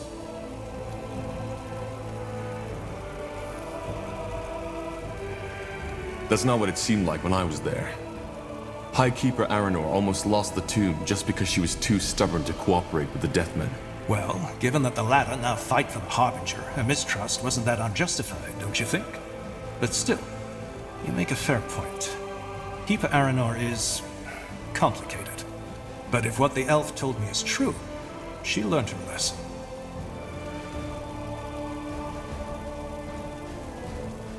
All right, it's worth a try. When do we set out? Whenever you want.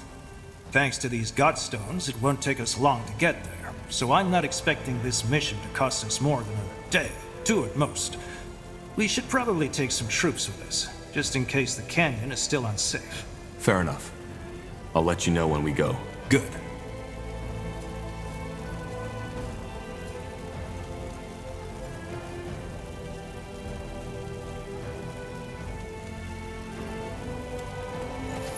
Tahar, how are you feeling?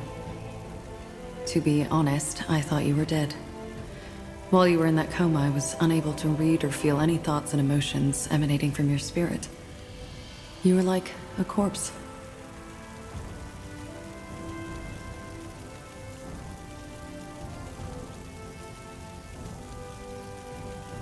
I'm still trying to make sense of what happened. Yes, it must be confusing. There is something else I would like to talk about. Maybe you have guessed it already. Your friend. Now you know what killed him. Her.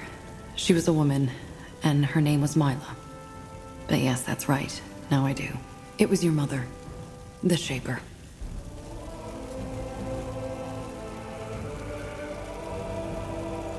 You can leave if you want to. I'd understand. I have thought about it. Ultimately, the question I asked myself is, can there be culpability if there was no ill intent? I've done many things which people might consider evil, but then again, I didn't do them out of malice, but because I needed to. Because feeding my urges is the only way for me to survive. I know the situation is slightly different from your mother's. She didn't know her song killed people. But ultimately it did. So the question is she to blame for Myla's death? And if not, who is?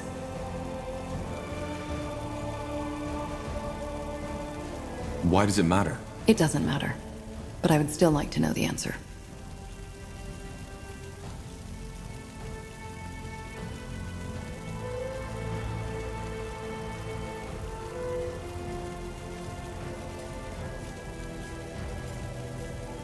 Consequences matter, not intentions.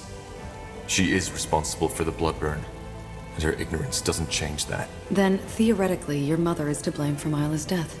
At least I know now what happened. That alone gives me some kind of closure.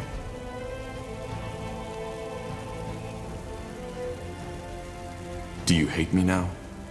Or my mother? No. Hatred is an emotion I rarely feel, if ever. If anything, I feel grief that the person who was dearest to me died such a pointless death. I see.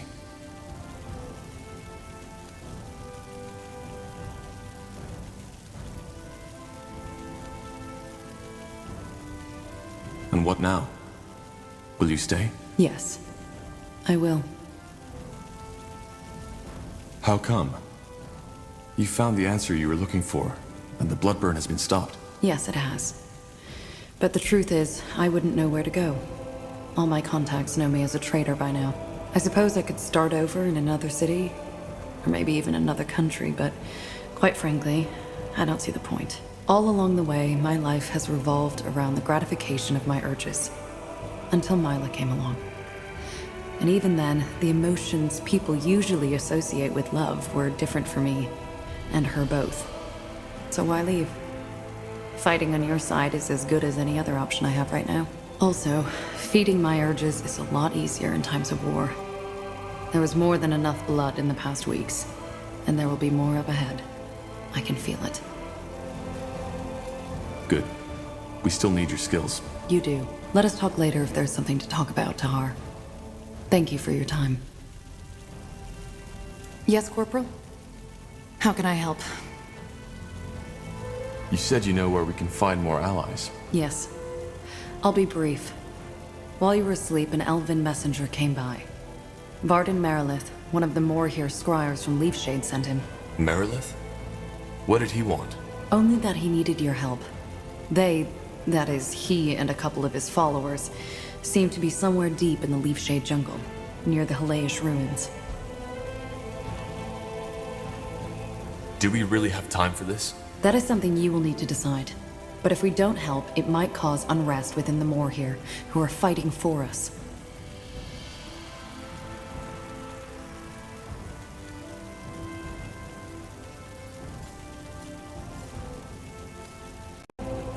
The old Hibernian city. But what do they want there? That's dangerous. I don't know, Tahar. We will need to find out.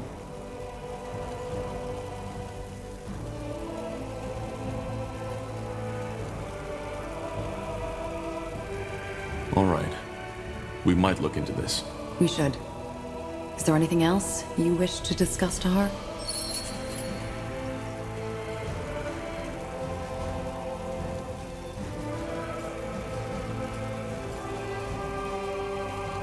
Yes, Corporal? How can I help? About you being an assassin. You said that you might be willing to tell me more about that at another time. How about now? I'm still not certain. The question really is, do you want to know? It might change something.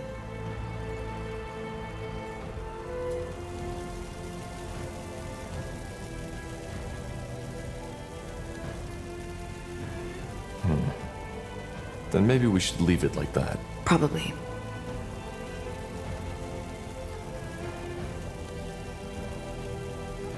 About you being an assassin.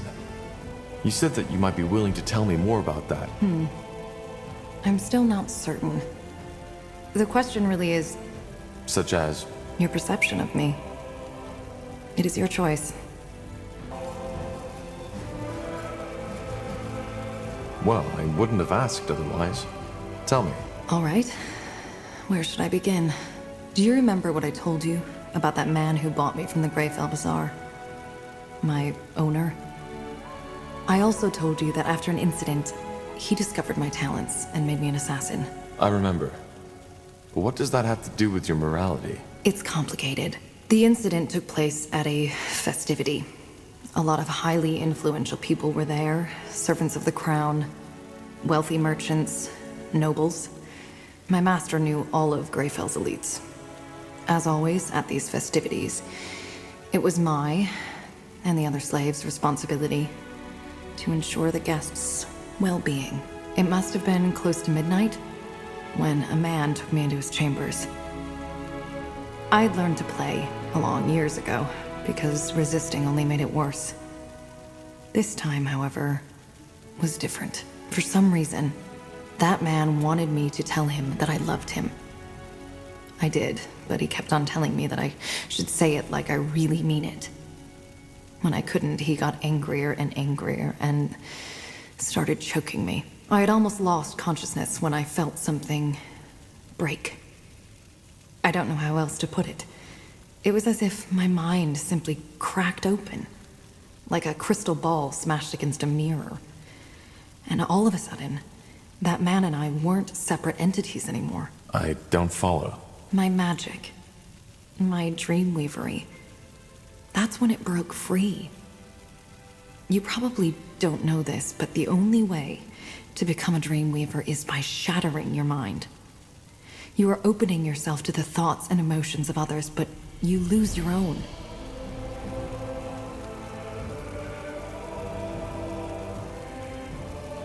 Wait, Dreamweavers don't feel and think? No, we do. But it's differently than normal people. Me. The Iana you're talking with is the result of long work and studying of human behavior. I know how to blend in, to seem like I'm just like you. But the world inside my head is an entirely different one. Again, it is almost impossible to put into words if you're not a dreamweaver yourself.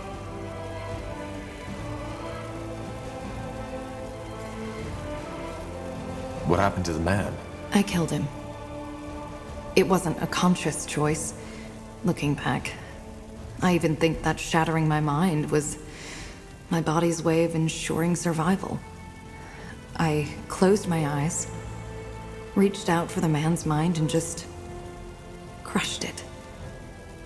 The man gasped, lost balance, and fell right off the bed. He wasn't dead yet, but unable to move. Like a puppet rid of its strings. At first I was disoriented. But then I felt it, for the first time. The urge. To kill him? Yes. To massacre him. Hear his screams. To see his life taken by my hand. I grabbed a lantern that was standing on a bedside table and knelt over him, and... well, you can picture the rest. To get back to your original question, that urge, it stuck with me. I think that the moment when my mind shattered and I became a dreamweaver was what unlocked it. Ever since then, I've found violence and bloodshed to be ecstatic, erotic even. And when I kill someone, like I killed that man, I feel alive. Actually, it's one of the few times I am capable of feeling anything at all. Huh. And this is why you became an assassin? Yes. My master introduced me into the craft. Probably because he knew that my dreamweavery had changed me. I wasn't just a slave child anymore. I was a weapon now. More than that, even. I needed what these new tasks my master sent me on provided me with. It had become a basic need of mine. Of course, I briefly considered changing my profession after my master had his accident. But I didn't. Killing is something I need. As much as a child needs the love of his mother. If I don't feed my urge, I will die. Not physically, but mentally. I just know this.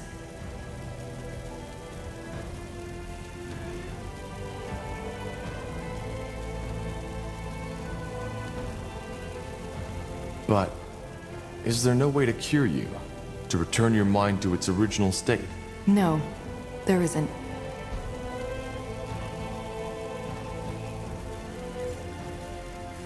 Well, that was definitely not what I was expecting. I can imagine. What about your victims? Don't you ever feel guilt? Once again, Tahar, I do not feel emotions the way you do. Of course I wonder if I made a mistake, but my reflections are purely based on theory. But then again, I don't accept just any contract. The way Leonider described you, you were a monster in human disguise.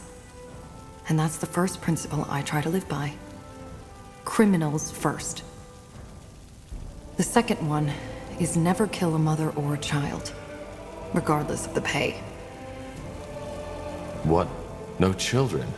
How noble. There's no need for sarcasm. I know that my restrictions may seem ridiculous to you. But what if you're wrong? If you kill an innocent? That has happened before, and it will happen again. You see, I do not consider myself some kind of vigilante, some kind of judge. Ultimately, I know that I am what society would call a murderer, and that I do what I do for myself, above all else. What about your victims? Don't you ever feel guilt? Once again, Tahar, I do not feel emotions the way you do. Of course I wonder if I made a mistake, but my reflections are purely based on theory. But then again, I don't accept just any contract. The way Leonider described you, you were a monster in human disguise. And that's the first principle I try to live by. Criminals first. The second one is never kill a mother or a child, regardless of the pay.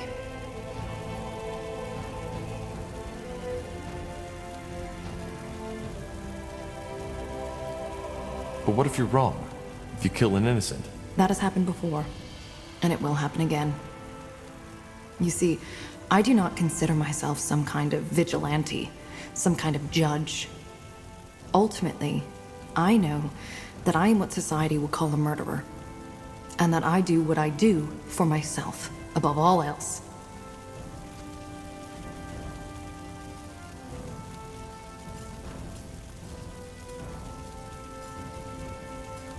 That's a lot to take in. I know. Now tell me, Tahar, do you regret asking me this question? Knowing all this, do you think I'm a monster?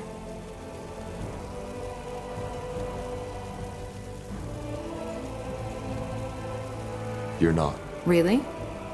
That's unexpected. Anyway, I would like some time for myself now. I hope you understand.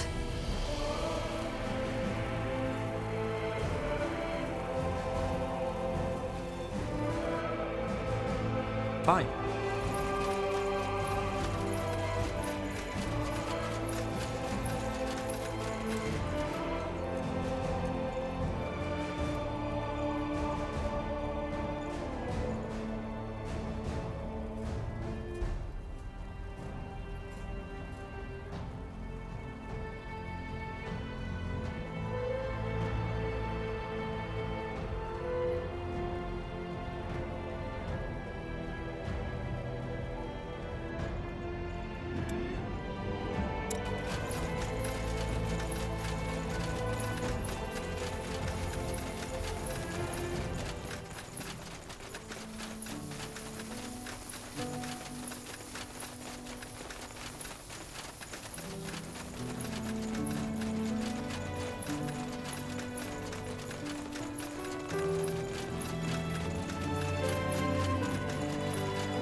That's the way?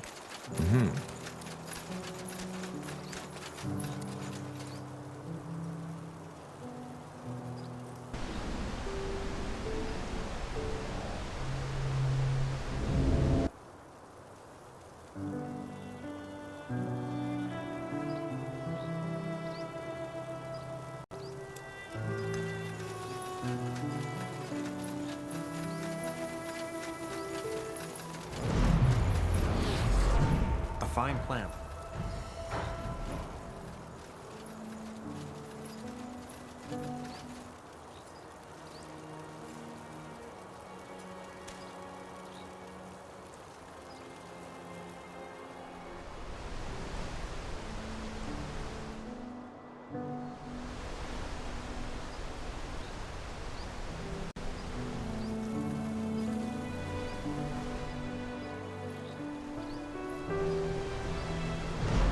Huh. Interesting. Will do.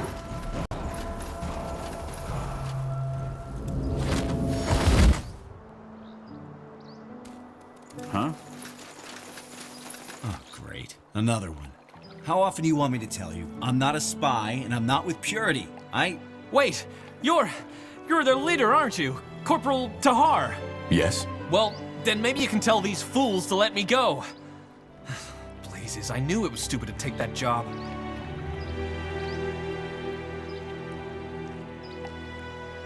So, who are you?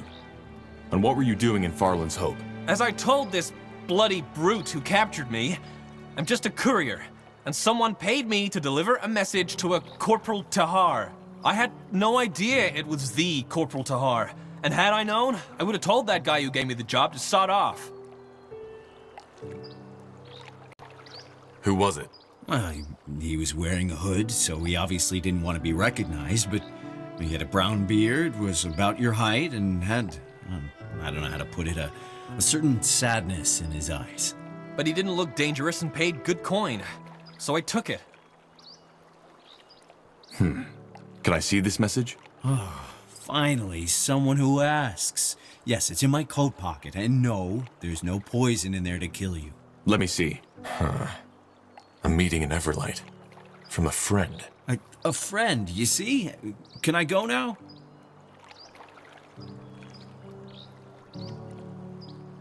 I'll think about it. What the... Blazes, what's wrong with you people? What do you want from me? As I said, I'll think about it. Just stay put. As if I had a fucking choice.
Now You again. What do you want?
When the sun shines onto the turquoise marble of Old Halayash, it is difficult not to admire the greatness of what was once the largest Hibernian city on Io.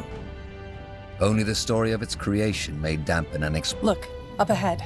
I think that's them. Not saying you are wrong, but maybe now wasn't the best time to cause turmoil among your people, don't you think? There was no way I could have known this would happen. Maybe not. Maybe you could have. Anyway, it doesn't matter. Seems your allies have arrived. You're Tahar, aren't you? Silverhand is pleased to meet you. Careful, Tahar. This man's aura is overwhelming. It is indeed, but that doesn't mean he wants to harm you. He? Him. Silverhand. The man you were talking to. Okay. What was that? Did you just... Send you a message. Yes, he is a dreamweaver. But don't worry, it doesn't mean that he can read your thoughts. All he can do is transfer them to you, and only if you're close by.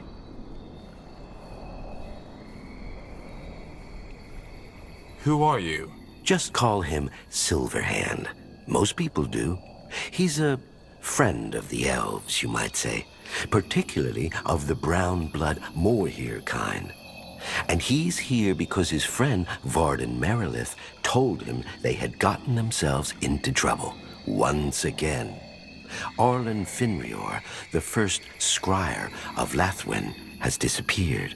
Ran off? I think that's a better way to put it. But let's talk in the outpost. Follow me. All right. So, where do we begin? The corruption hit again, harder than before. But why? We cleaned the pools, didn't we? You did, yes. But as it turns out, that was only temporary. After you left, the corruption came back with a vengeance. So far, we have lost over a dozen hunters to it. Then, one night, Arlen Finrior ran off, just like that. Why would he do that? Well, he left a note. To cure the corruption. There's more to it, though. Silverhand hasn't told Varden yet, but he can feel it. I see. So you're here to find Arlen, is that it? And that's what you need our help for? Yes. Despite Silverhand and his mages, the jungle turns out far more perilous than anticipated. There's corrupted, there's those beasts, and there's purity, as they like to style themselves. Silverhand would call them self-important blockheads. So what do you need us to do? The same you did in Leafshade. Find the cause of the corruption and end it. And of course, find Arlen if he's still alive. If we don't settle that matter, we don't have a choice but order the troops we provided you with back to us. Not to mention that the corruption might spread, which, after this land just lived through the Bloodburn, would be an unfortunate development indeed. Any idea what the Purity is doing here? None. They seem to be peaceful, as far as that can ever be said about them. Maybe you'll find out. All right. I'll scout the jungle for traces of Arlen and the source of the corruption. You stay here and make sure your camp is safe. Good to hear. Thank you, Tahar. I mean it. We'll hold our position. Though Silverhand might reach out to you every now and then. We shall see. Fair enough. Stay safe.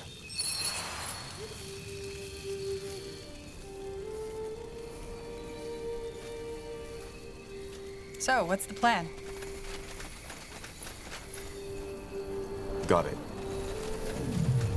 So, that man can talk in our thoughts? So it seems.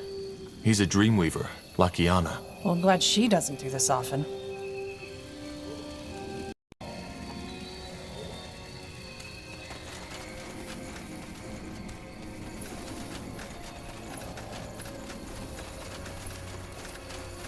Sure.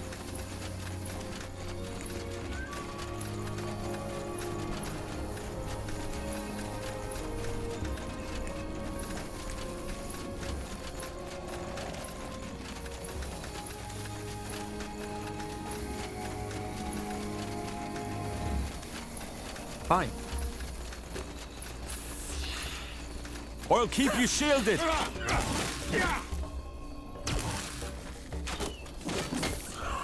All right, here goes nothing.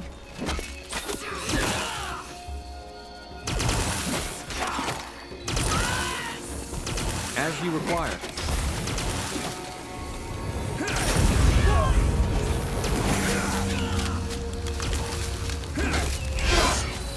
Uh-huh.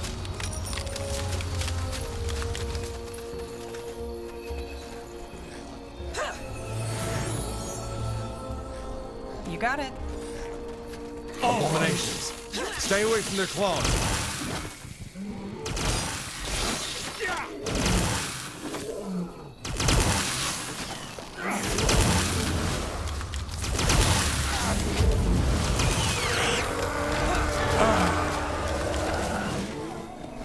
Help! Please! They killed one of our heroes! Come I on. need help over Don't here. die on us now. Get ready.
Huh?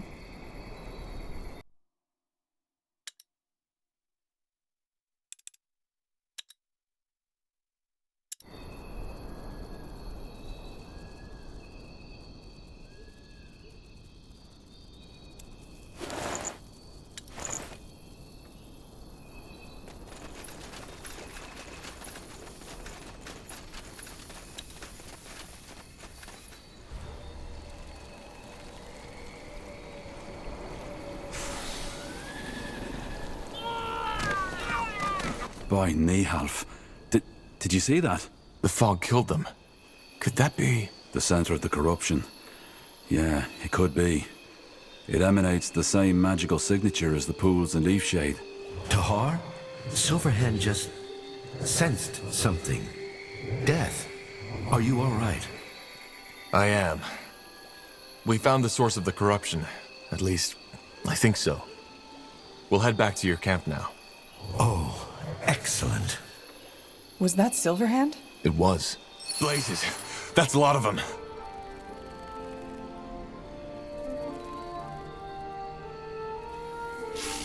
More fighting. Does this never end?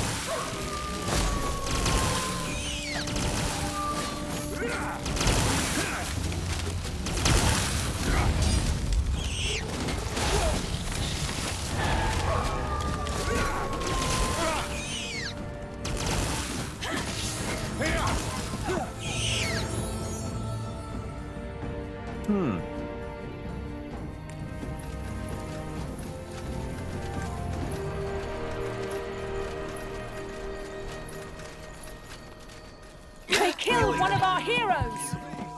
Healing.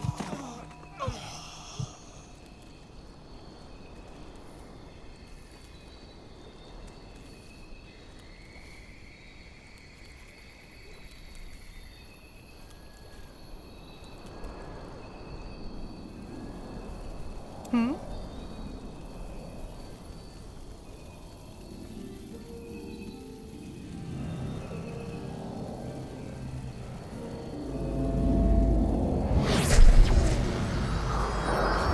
Once more. Blazes. That was unexpected. Fascinating. Yes? Simply fascinating.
Silverhand said you found the cause of the corruption. Is that true? I think so. There's a thick, reddish mist spreading all across the middle of the jungle. It kills whoever walks into it. Any sign of Arlen? I'm afraid not. But we saw purity in the jungle. They seem to be oblivious to what the mist does. Silverhand sees. Well, they are not our priority right now. The purity will be dealt with once we've cleared the corruption. Be that as it may, it seems they are not getting anywhere without clearing up that mist. Maybe there's something you and your winter mages could do about it? No. No, Silverhand cannot. But he thinks there's someone who can. You don't sound too happy about it. Yes, well, he is a complicated character, and that's putting it mildly. He's a priest of Nor. A dark elf? Yes, but save for him, Silverhand can't think of anybody who could help us otherwise. You'll need to find him and bring him here. He lives in the old monastery. The old monastery? What's that? You don't know. It was once an old cloister devoted to the Guardians, but it burnt down in the War of the Six Races. And it's deserted now, save for a few pilgrims and devoted priests who still live there.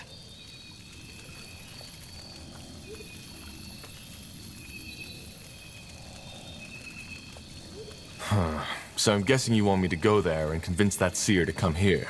Wraith. His name is Wraith. But yes, that is what he would ask you to do. Silverhand knows you've traveled far already, but unless you know another way to deal with that mist, Wraith seems to be our only option. All right, I'll try.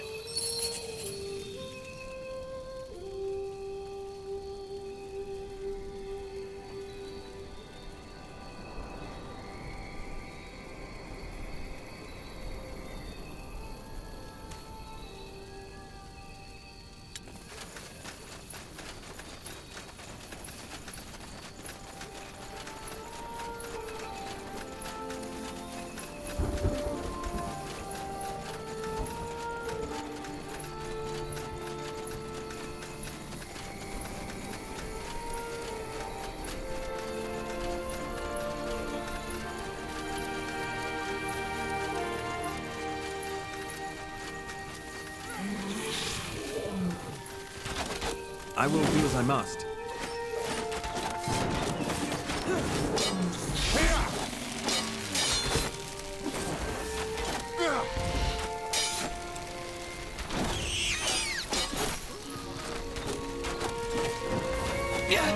I need help over here.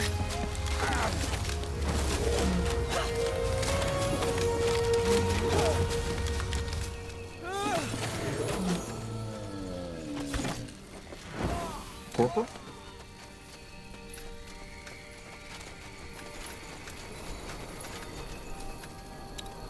Once an imposing monument to the Guardians, the old monastery was destroyed by a tribe. Okay, according to the map, the old monastery should be up ahead. We need to find this Wraith, and we need to do it fast. Who knows how fast this corrupted fog will spread. I couldn't agree more. Just give the word. As you want.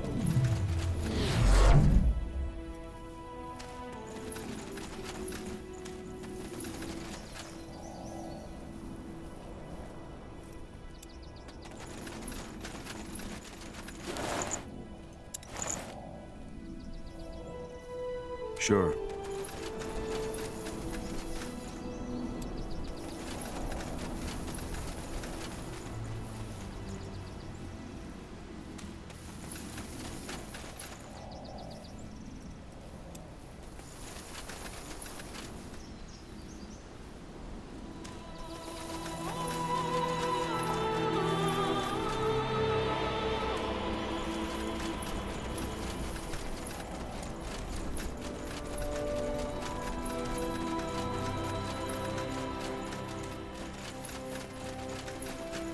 Here we go.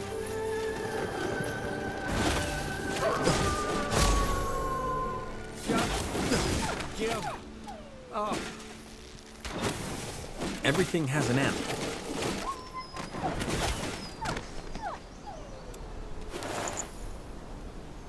Interesting.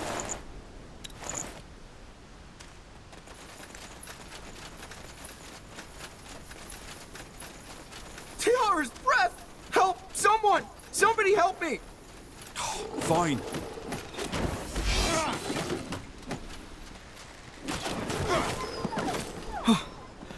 By the Guardians, thank you. By the Guardians, thank you.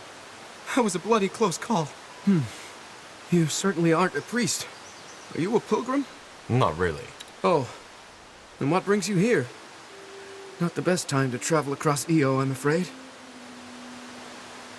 I'm looking for a dark elven priest. Any idea where he could be? Ah, yes, that Wraith fellow. He's south of the old monastery. But a word of warning, he's not the most talkative of folks. I see. Thanks. It's the least I can do. Anything else? What were you doing all the way out here? Me? Oh, just plucking berries for today's meal.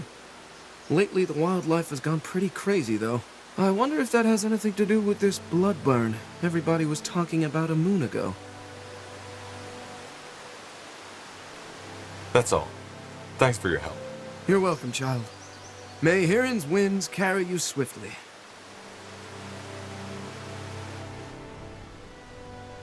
Ah, yes.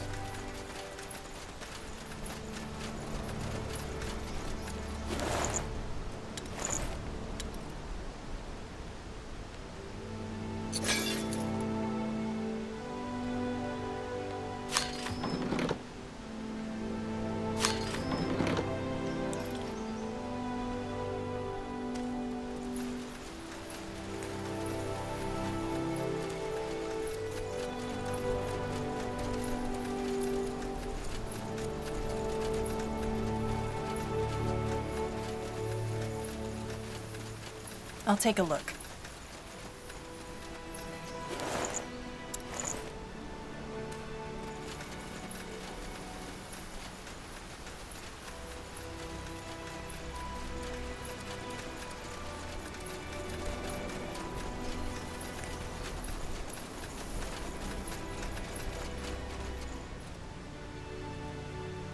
Certainly.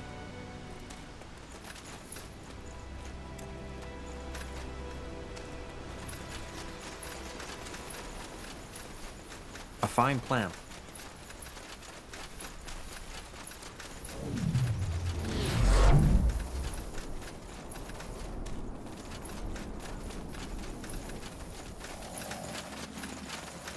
A pilgrim. What a nice sight. We haven't had many since that bloodburn plague broke out. How can I help you, child? I want to know more about the guardian god Irion. Certainly. What exactly? What is Irion's duty? Well, let me share the word of Arion with you. And finally, Arion, you will be the keeper of their knowledge. For science, research, and magic, give the people a better future. You shall record all their knowledge and achievements in a book, in which I may come to know the story of my work at the end of time. What exactly does Irion represent? Knowledge, justice, and truth. He's the scholar and the judge, and lots of mages or keepers pray to him. I see. Thank you.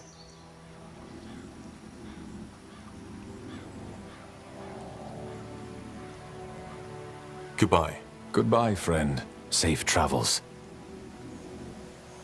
Another pilgrim. How may I help you?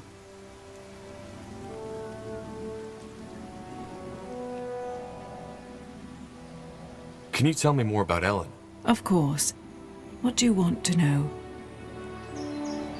What is Ellen's duty? As the All-Father spoke, daughter Ellen, travel over the land and look upon the force of life. Watch over the abundance of nature, the plants and beings of the forest. Give them water, which they require to live, and be their friend and protector. Ellen gives life. That is her duty. What does she represent? She's the goddess of the elves, isn't she? Most people think that, but no, she isn't. Ellen embraces all sorts of people, from noble elves to human farmers. As long as your intentions are good, Ellen has a place for you in her heart. She's the mother, the one who nurtures, the goddess of nature.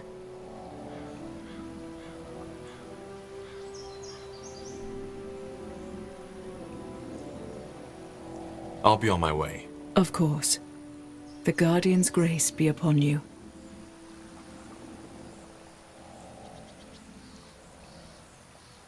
Huh?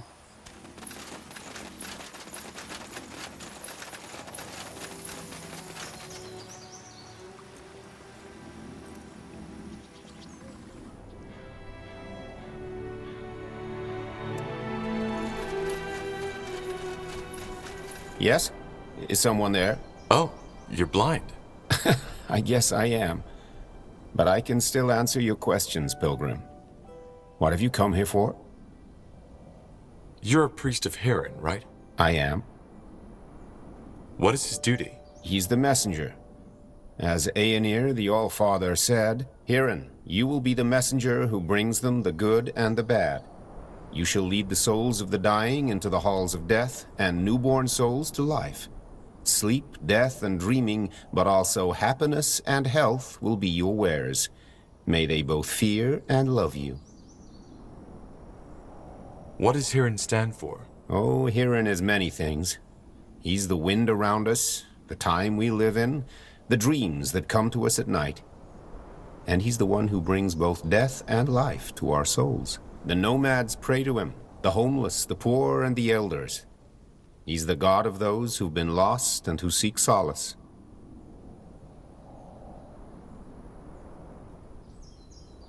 Goodbye. Goodbye, friend. May Hirin's winds guide your feet. Huh.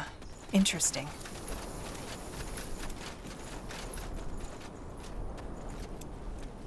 Oh, hello, stranger. You're not from these parts, are you? No, I just arrived. You're a priest of Tiara, aren't you? I recognize that crest. Well observed. Yes, I am. I want to know more about Tiara. Blazes. Do we really have to do this? You could have just read a book or something. Patience, young woman.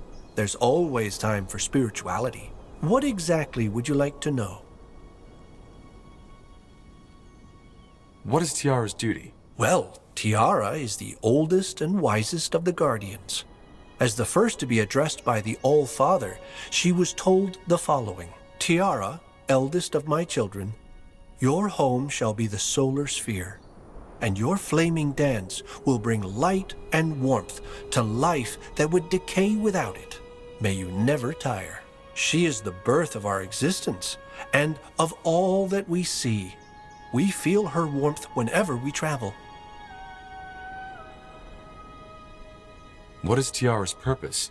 Tiara is the goddess of the sunlight, of all that is warm and good. She is prayed to by many, but mostly us humans see her as our source of inspiration and vitality. More than any race, our lives revolve around the sun.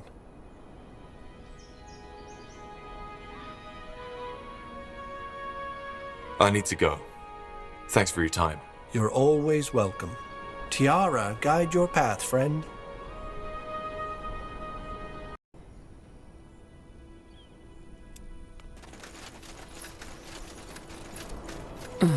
Read a book. What? I said read a book. I'm not here to answer your questions. I've done nothing else for the past 5 years, and it starts to get boring. But you're a priest. Isn't it your, I don't know, your job to spread the word of the Guardians?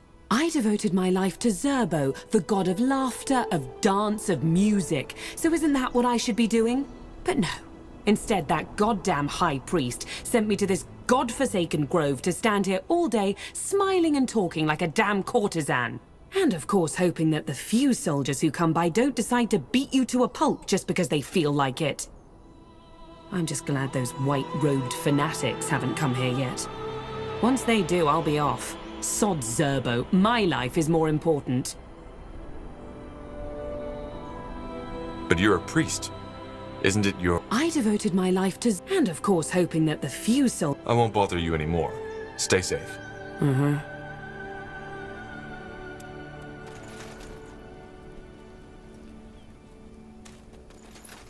That way?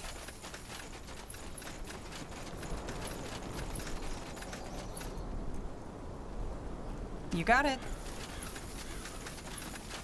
Just give the word. Huh? Can I help you? I haven't seen you here before, have I? I want to know more about the Guardians. You're the priest of Shanna, aren't you? What can you tell me about her? A lot. What was Shanna tasked with? Shanna, my daughter, you will grant this world benevolence and love. For your calm, soft hands shall guide themselves to the loins of many men. Wait, no. Sorry, that was, a different book. Well, maybe I should come back later. What? No, I'm sorry, friend. Today really isn't my day. Maybe I can help you with something else. Who does Shanna represent? Represents? Oh, yes, of course. Shanna is the goddess and family of love and friendship. She represents every mother and every father, and is a beacon of hope for the kettle and grind. What? Oh, sorry. I meant beacon. Beacon of hope for the gentle and the kind. Forgive me, that wine... It does strange things to my, tongue.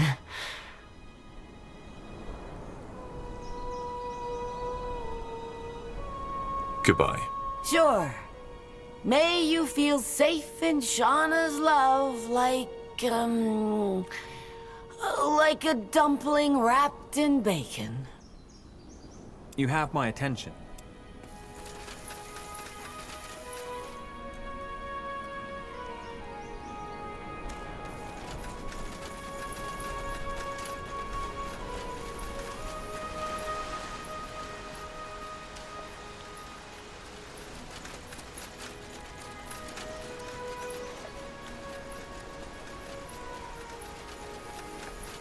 Got it.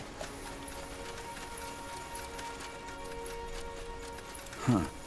Intriguing.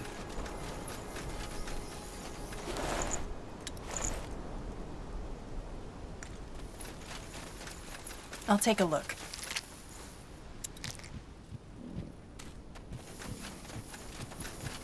Let us make this quick.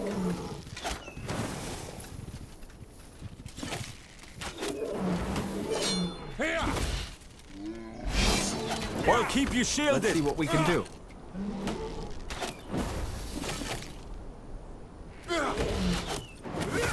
You'll regret this.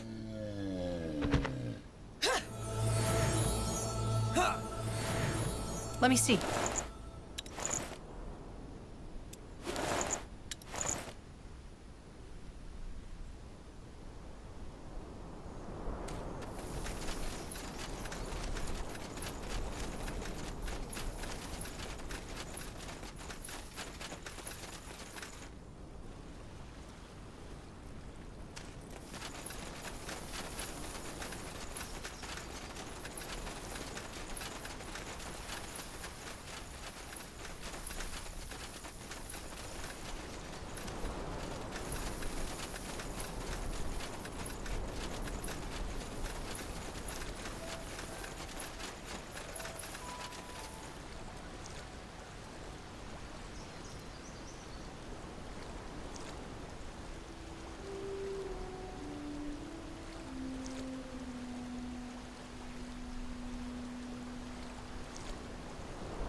Let's see.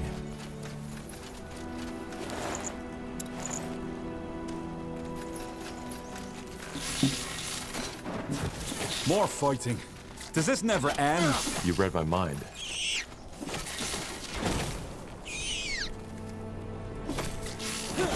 All right, here goes nothing.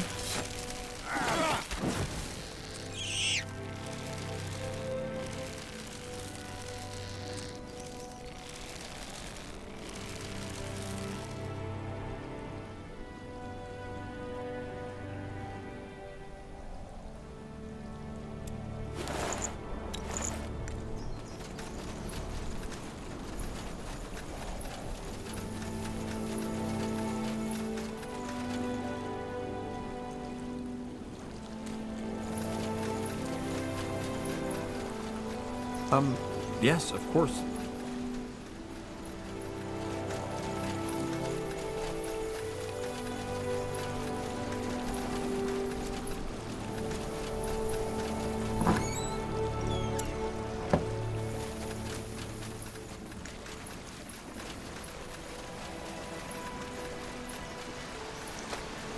Said Henry. There was no way I could have known. We needed to try. Yeah, it's just like we tried with the woman and her rosaries and that old guy with his crystals. This was different, boy, and you know it. Galvin's son came here after his fall from that roof, and 3 weeks after coming here, he was able to walk again. Yes, because his body healed itself. Blaze's father, just think for a change. The Guardians made me the way I am. Do you really think they have been waiting for 17 years now to send us a miracle and form some weird water-selling priest? It's ridiculous. You're such a cynic. Another traveler. Did you also come for Nathaniel and his holy water? If so, don't even bother. He's a charlatan. Huh? Then... never mind. No. Wait. You people look like you can defend yourselves, right? Why? What happened to you? The short version? My father heard stories about a holy priest of Tiara who sells holy water from a holy fountain that can apparently cure my disability. Son, it wasn't that simple. As it turned out, that holy priest was a charlatan. We paid most of our savings for his cleansing water, and of course it didn't do anything. Now we're broke. That is, unless you could help us. This is not their responsibility, Henry. Thank you for listening, but we should go now.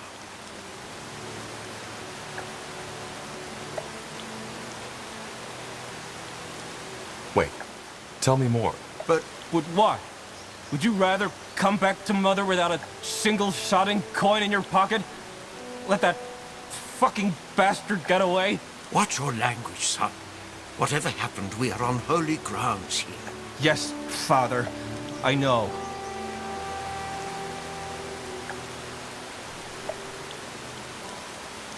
Huh. Can you tell me more about this holy water? Well, only what I've already told you. It comes directly from a fountain near the old monastery, and drinking it has the power to heal. And yes, I know how this must sound to you, but as I said, there have been numerous reports of people getting cured. Our neighbor's son who fell and broke his back, an old man who even regained sight. But there's no way of knowing these healings actually happened. And even if they did, it might have simply been coincidence. Alchemy cures diseases like magic does, but not this nonsense. Huh. The boy is more reasonable than his father. Well, maybe you're right. It did not work after all. But I don't know. This man simply didn't seem like a liar to me. Huh. Why don't you talk to this priest instead? Well, I don't know. I guess because you can call me many things, but not imposing. I'm an architect, not a warrior like you. Also, it's just a pouch of coin. He tried his best, so did we, and it didn't work. That's just the way the world works sometimes.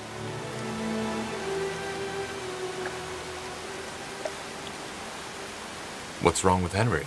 Oh, he has the palsy. He was never able to walk or do any physical labor.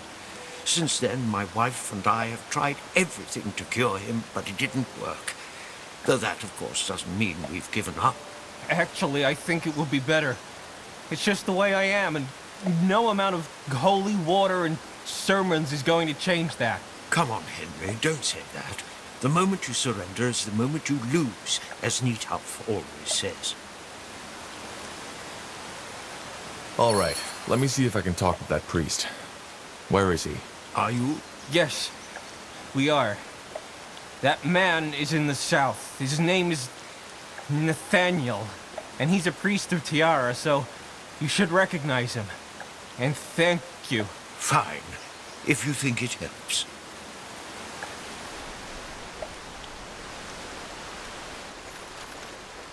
Will do.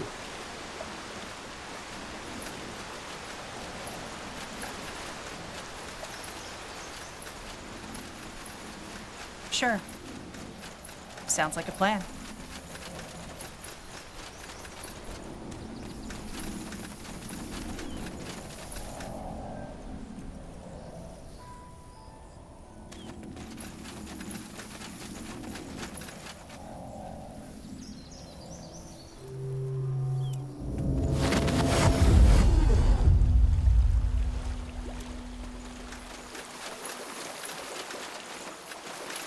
Greetings. Are you Nathaniel? Yes, that would be me. How may I help you? I had a chat with an elf called Nilas. He was here with his son, and he told me that you sold him some healing potion that didn't work. Now they hardly have the money to return to Everlight. Ah, yes, I remember him. The architect with a crippled boy. He was very generous indeed. I'm saddened the potion didn't work, but there's not much I can do. And yes, I accepted a donation and I gave him a vial of healing water in return. I never specified the amount of said donation.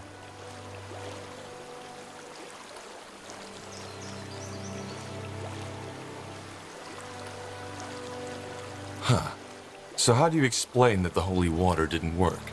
Well, the Guardians work in mysterious ways. We never promise that the water will work on everyone, but it does work though. Be sure of that. I've seen it with my own eyes. I saw lepers tearing off their robes to reveal a healed body. Blind men seeing the colors of the leaves for the first time in their lives. So how could we deny these souls-seeking help a chance at something so wonderful? These cases you mentioned could simply be a coincidence. Yes, I have considered that. But the Guardians work in mysterious ways. All we priests can do is serve them and bring their gifts into this world. Whether they choose to perform a miracle or not is their choice.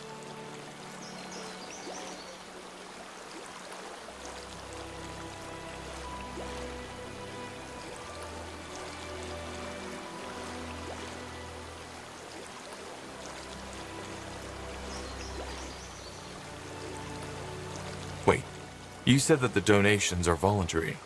That doesn't make any sense. Why would anyone give up their entire life savings just like that? The followers make their donations at their own discretion.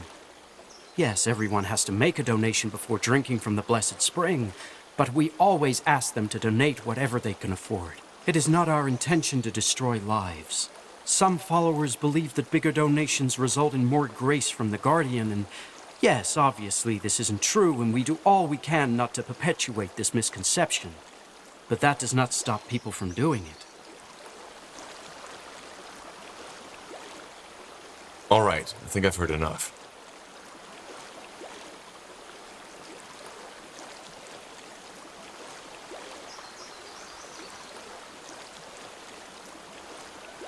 Well, your potion didn't work, so Nilas has a right to get his money back. Hand over the donation. I see. Well, you do not seem to be someone who would take a no for an answer. So be it then. Here's the money. Now I would prefer it if you left. Sure.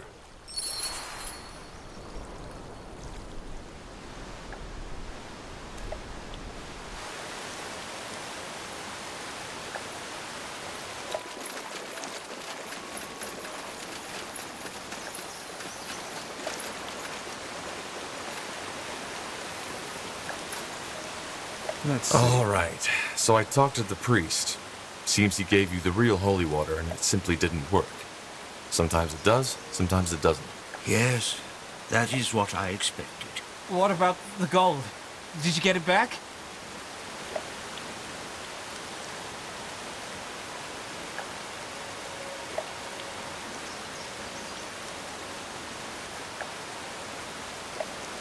I did, yes. He wasn't too happy about it, but here it is. Let me see. By Ellen, yes, that's all of it.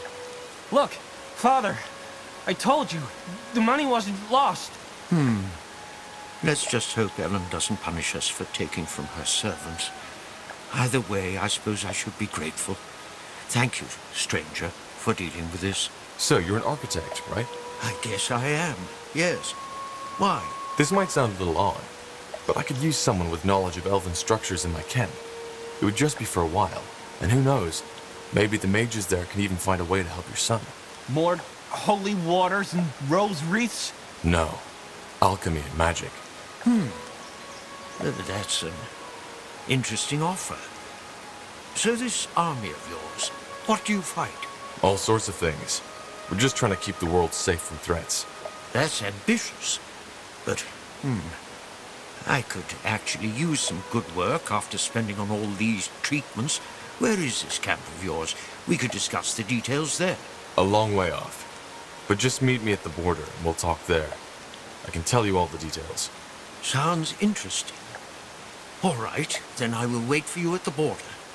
Henry, are you coming? Definitely.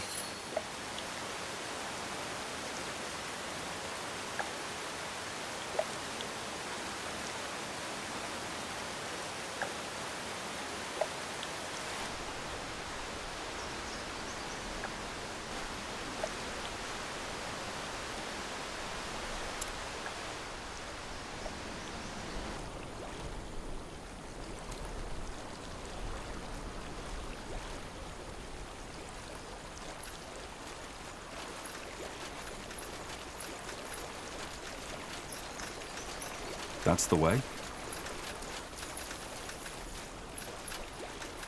So, what's the plan?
More travelers. What do you want? Are you Wraith? Who's asking?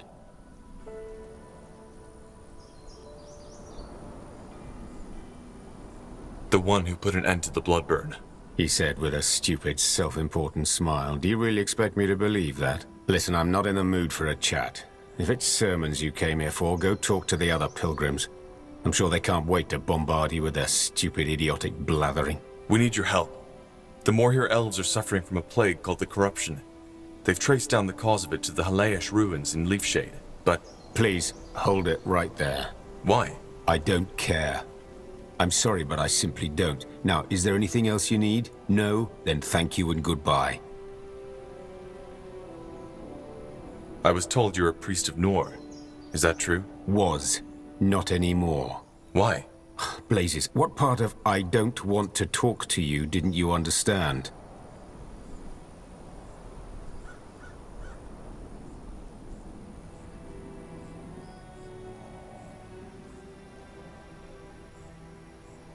What brought you here? A quarrel with my lover. We were sweethearts once, used to make love under the silver moon, but ever since she left me, I could find no peace of mind. This place provides me with that. Really? No.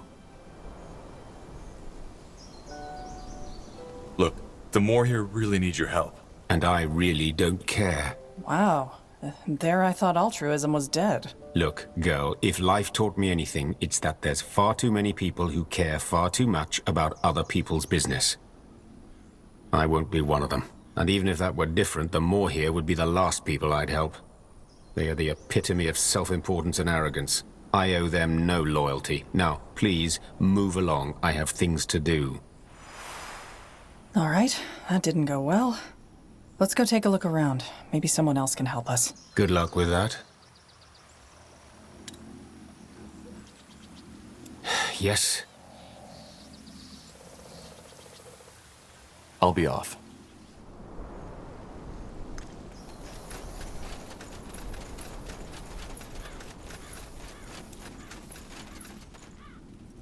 The Dark Elf, Wraith. Can you tell me anything about him? The priest of Nor. Yes, we need him, but he won't cooperate.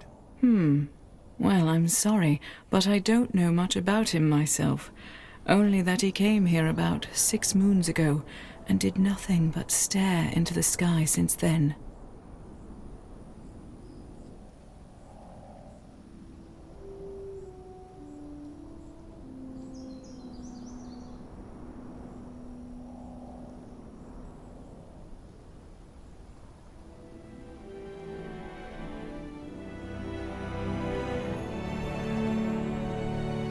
I'll be on my way. Of course. The Guardian's grace be upon you.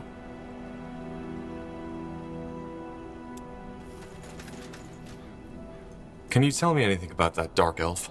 I am not sure. We never talked much to begin with. Goodbye. Goodbye, friend. Safe travels.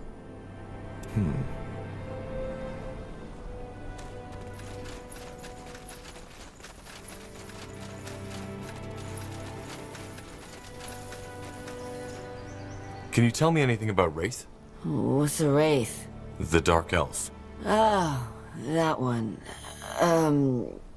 No. No, I don't think so. Not the nicest of fellas, I have to say. Always got that grim look in his eyes.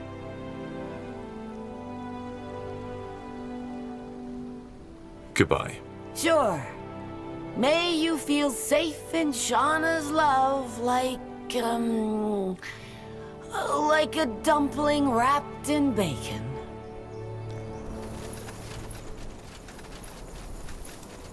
Now would you look at that? A fresh face. What can I do for you? You're a priest of Nihalf, aren't you? Can you tell me more about him? Sure. What would you like to know? What's Nihalf's duty? That one's easy to answer. Nihalf, your strength shall form and harden them. You will grant them the power to survive. For this world will not be without dangers. Within the earth, you shall form their souls in your forge and grant them courage and truthfulness, willpower and strength. Nihalf is the epitome of strength and success through hardship. He reminds us that we may have to go through the fire to become a better person.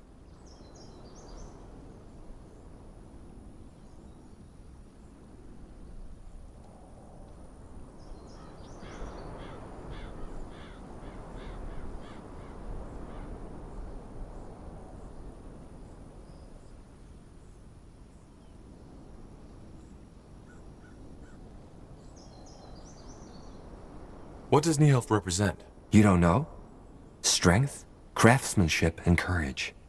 He's the god of the warriors and the smiths, and of course the dwarves, such as myself.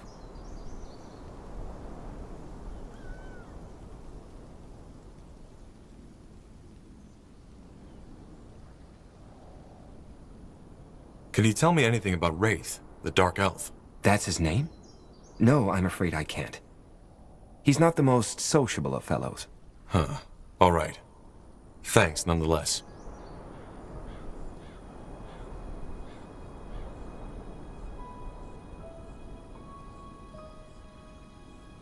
Goodbye. Guardian's grace be upon you.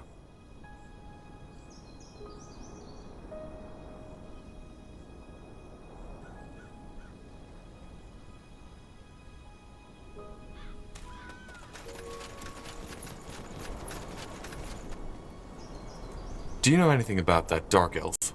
Why is he here? Oh, I'm afraid I wouldn't know about that. He's very taciturn.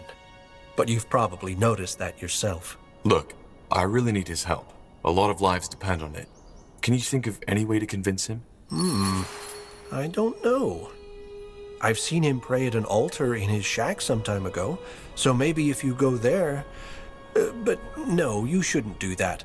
Not without him knowing. Okay, I don't think we have a choice. Let's take a look at Wraith's shack.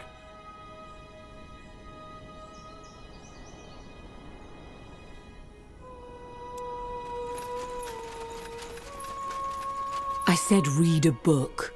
I'm not here to answer your questions. I've done nothing else for the past 5 years, and it starts to get boring.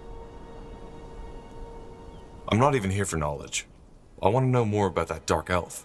Then ask him. I tried. He's, reserved. Well, hard luck, I guess. I can't help you with that. I won't bother you anymore. Mm-hmm. Understood.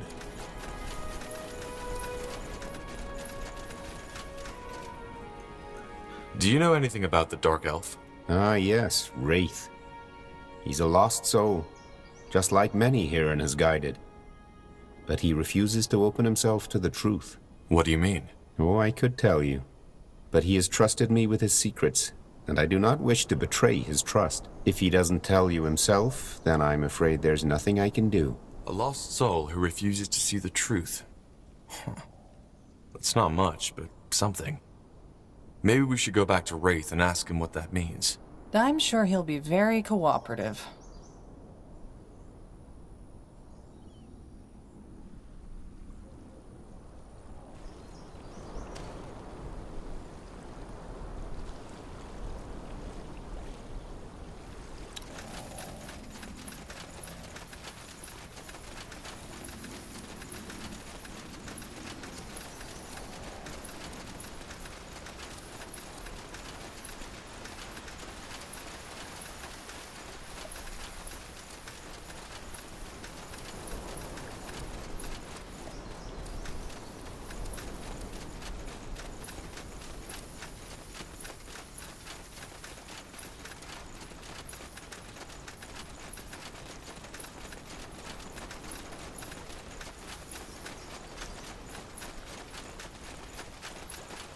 Interesting.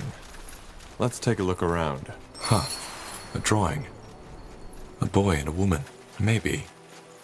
We should go talk to him.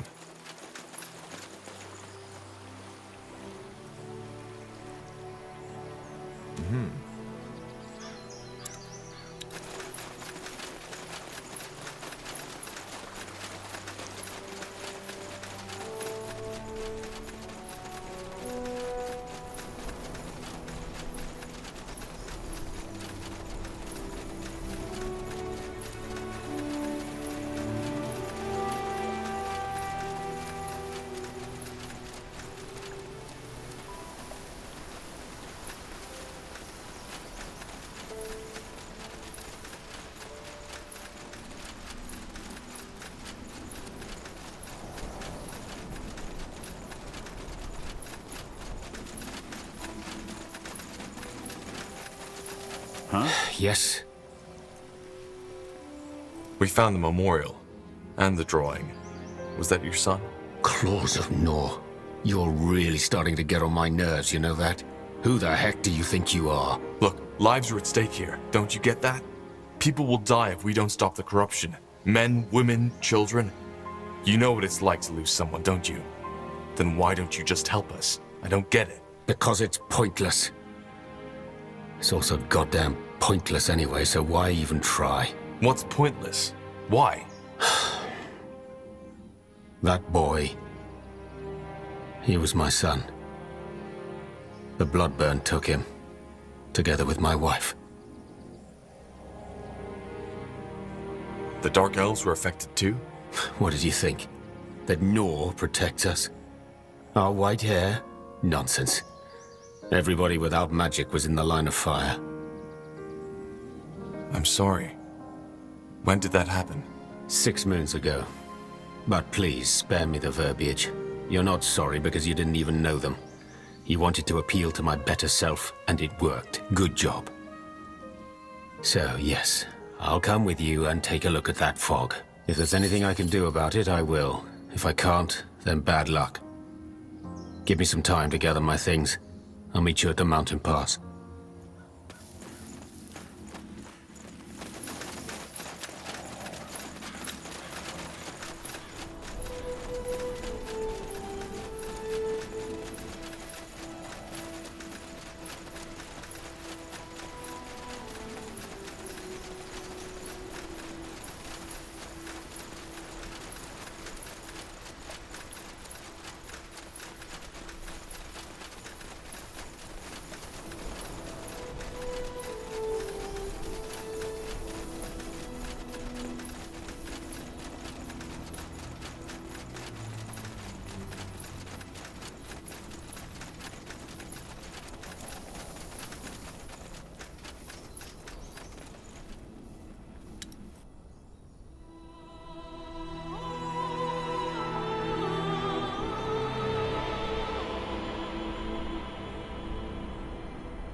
Wraith, what a pleasure to see you.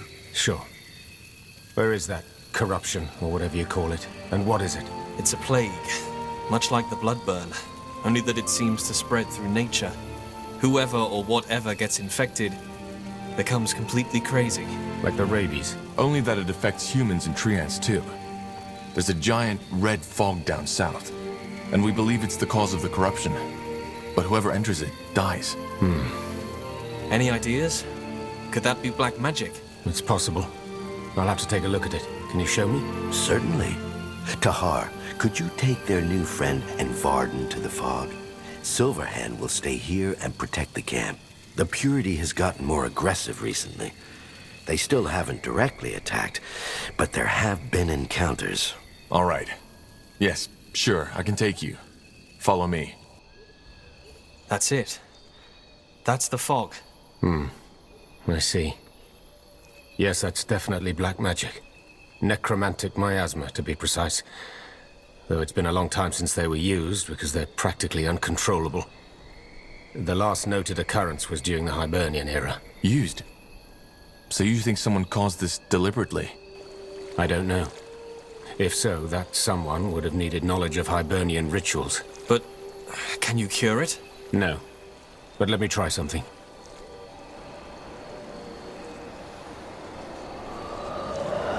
Good. A golem? What for? Well, to find out what's behind this, we need to get to the center of it. But since I doubt any of you would like to get that fog into your lungs, I found ourselves someone who doesn't mind. I see what he sees. Good thinking. Stand back.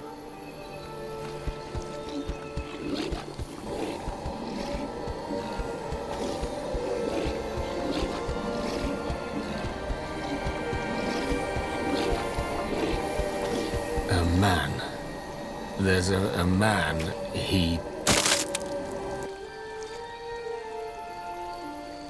Gnaw's claws. That was quicker than expected. But you saw someone, right? Yeah. An elf. More here, by the looks of it. Shaven head and a scar on his scalp. Wait, Arlen? No, that's impossible. How did that scar look like? It stretched from his forehead to the top of his head. And he had a long brown beard. Yes. Yes, that's Arlen Finrior, our first scryer, but I don't understand. Why is he here? How come the fog doesn't harm him? He's controlling it. I beg your pardon? I said he's controlling it. It's the only explanation. And as long as he's alive and upholding the spell, there's nothing I can do about the fog. What now? Well, as I see it, there's only one way to end it. We need to disable him, or what he used to summon the miasma in the first place. How? Complicated. But let's discuss that at the outpost. Silverhand will want to be involved in this. Arlen Finrior. That's interesting, to say the least. Do you have any explanation for this, Varden? I don't. What a mess. And Wraith, there's absolutely no way to protect oneself against the fog? No. Then what can we do? Let me think. Right now, there's only one solution I can think of. But you won't like it. Anything is better than nothing. Tell us. Finrior used Hibernian necromancy to conjure that plague. We could use Hibernian necromancy to end it. How? By conjuring something a bit more... powerful. Something that can withstand the miasma and end Arlen's spell, one way or another. However, I can't do that on my own. Hibernian necromancy is complex and not my area of expertise. What do you need, then? Well, ideally, the grimoire of an Hibernian Valis, a shaman, but I doubt we'll be that lucky. However, Hibernian crystal shards will do too. They can help me focus. In other words, our best bet would be to look through the ruins for these. Hibernian crystal shards? Like the ones they used for their portals? Yes. If you can bring me a handful, that might be enough to channel my magic for the ritual. I'm not sure. You wanted to search all of Helaish just in hopes of finding those shards. You asked me for a solution, and I made a suggestion. If you don't like it, I'm more than happy to go back to the monastery. No. I'm sorry, this is all a bit much. Tahar, I hate to ask, but can you take care of this? Silverhand and I need to stay back and make sure the outpost is secure. I can try. Thank you. And one more thing. Could you also have a chat with Commander Zyla? You've won a lot of battles, and you could help us set up a proper defense. I'll see what I can do. Good. Again, Tahar, we truly appreciate your help. Well, it is settled then. Tahar will search the Hibernian ruins for the shards, while we try to keep the purity and the abominations at bay. And Wraith, Silverhand believes we should have a chat. He heard what happened to your family. It's a tragedy. If you insist. Yes?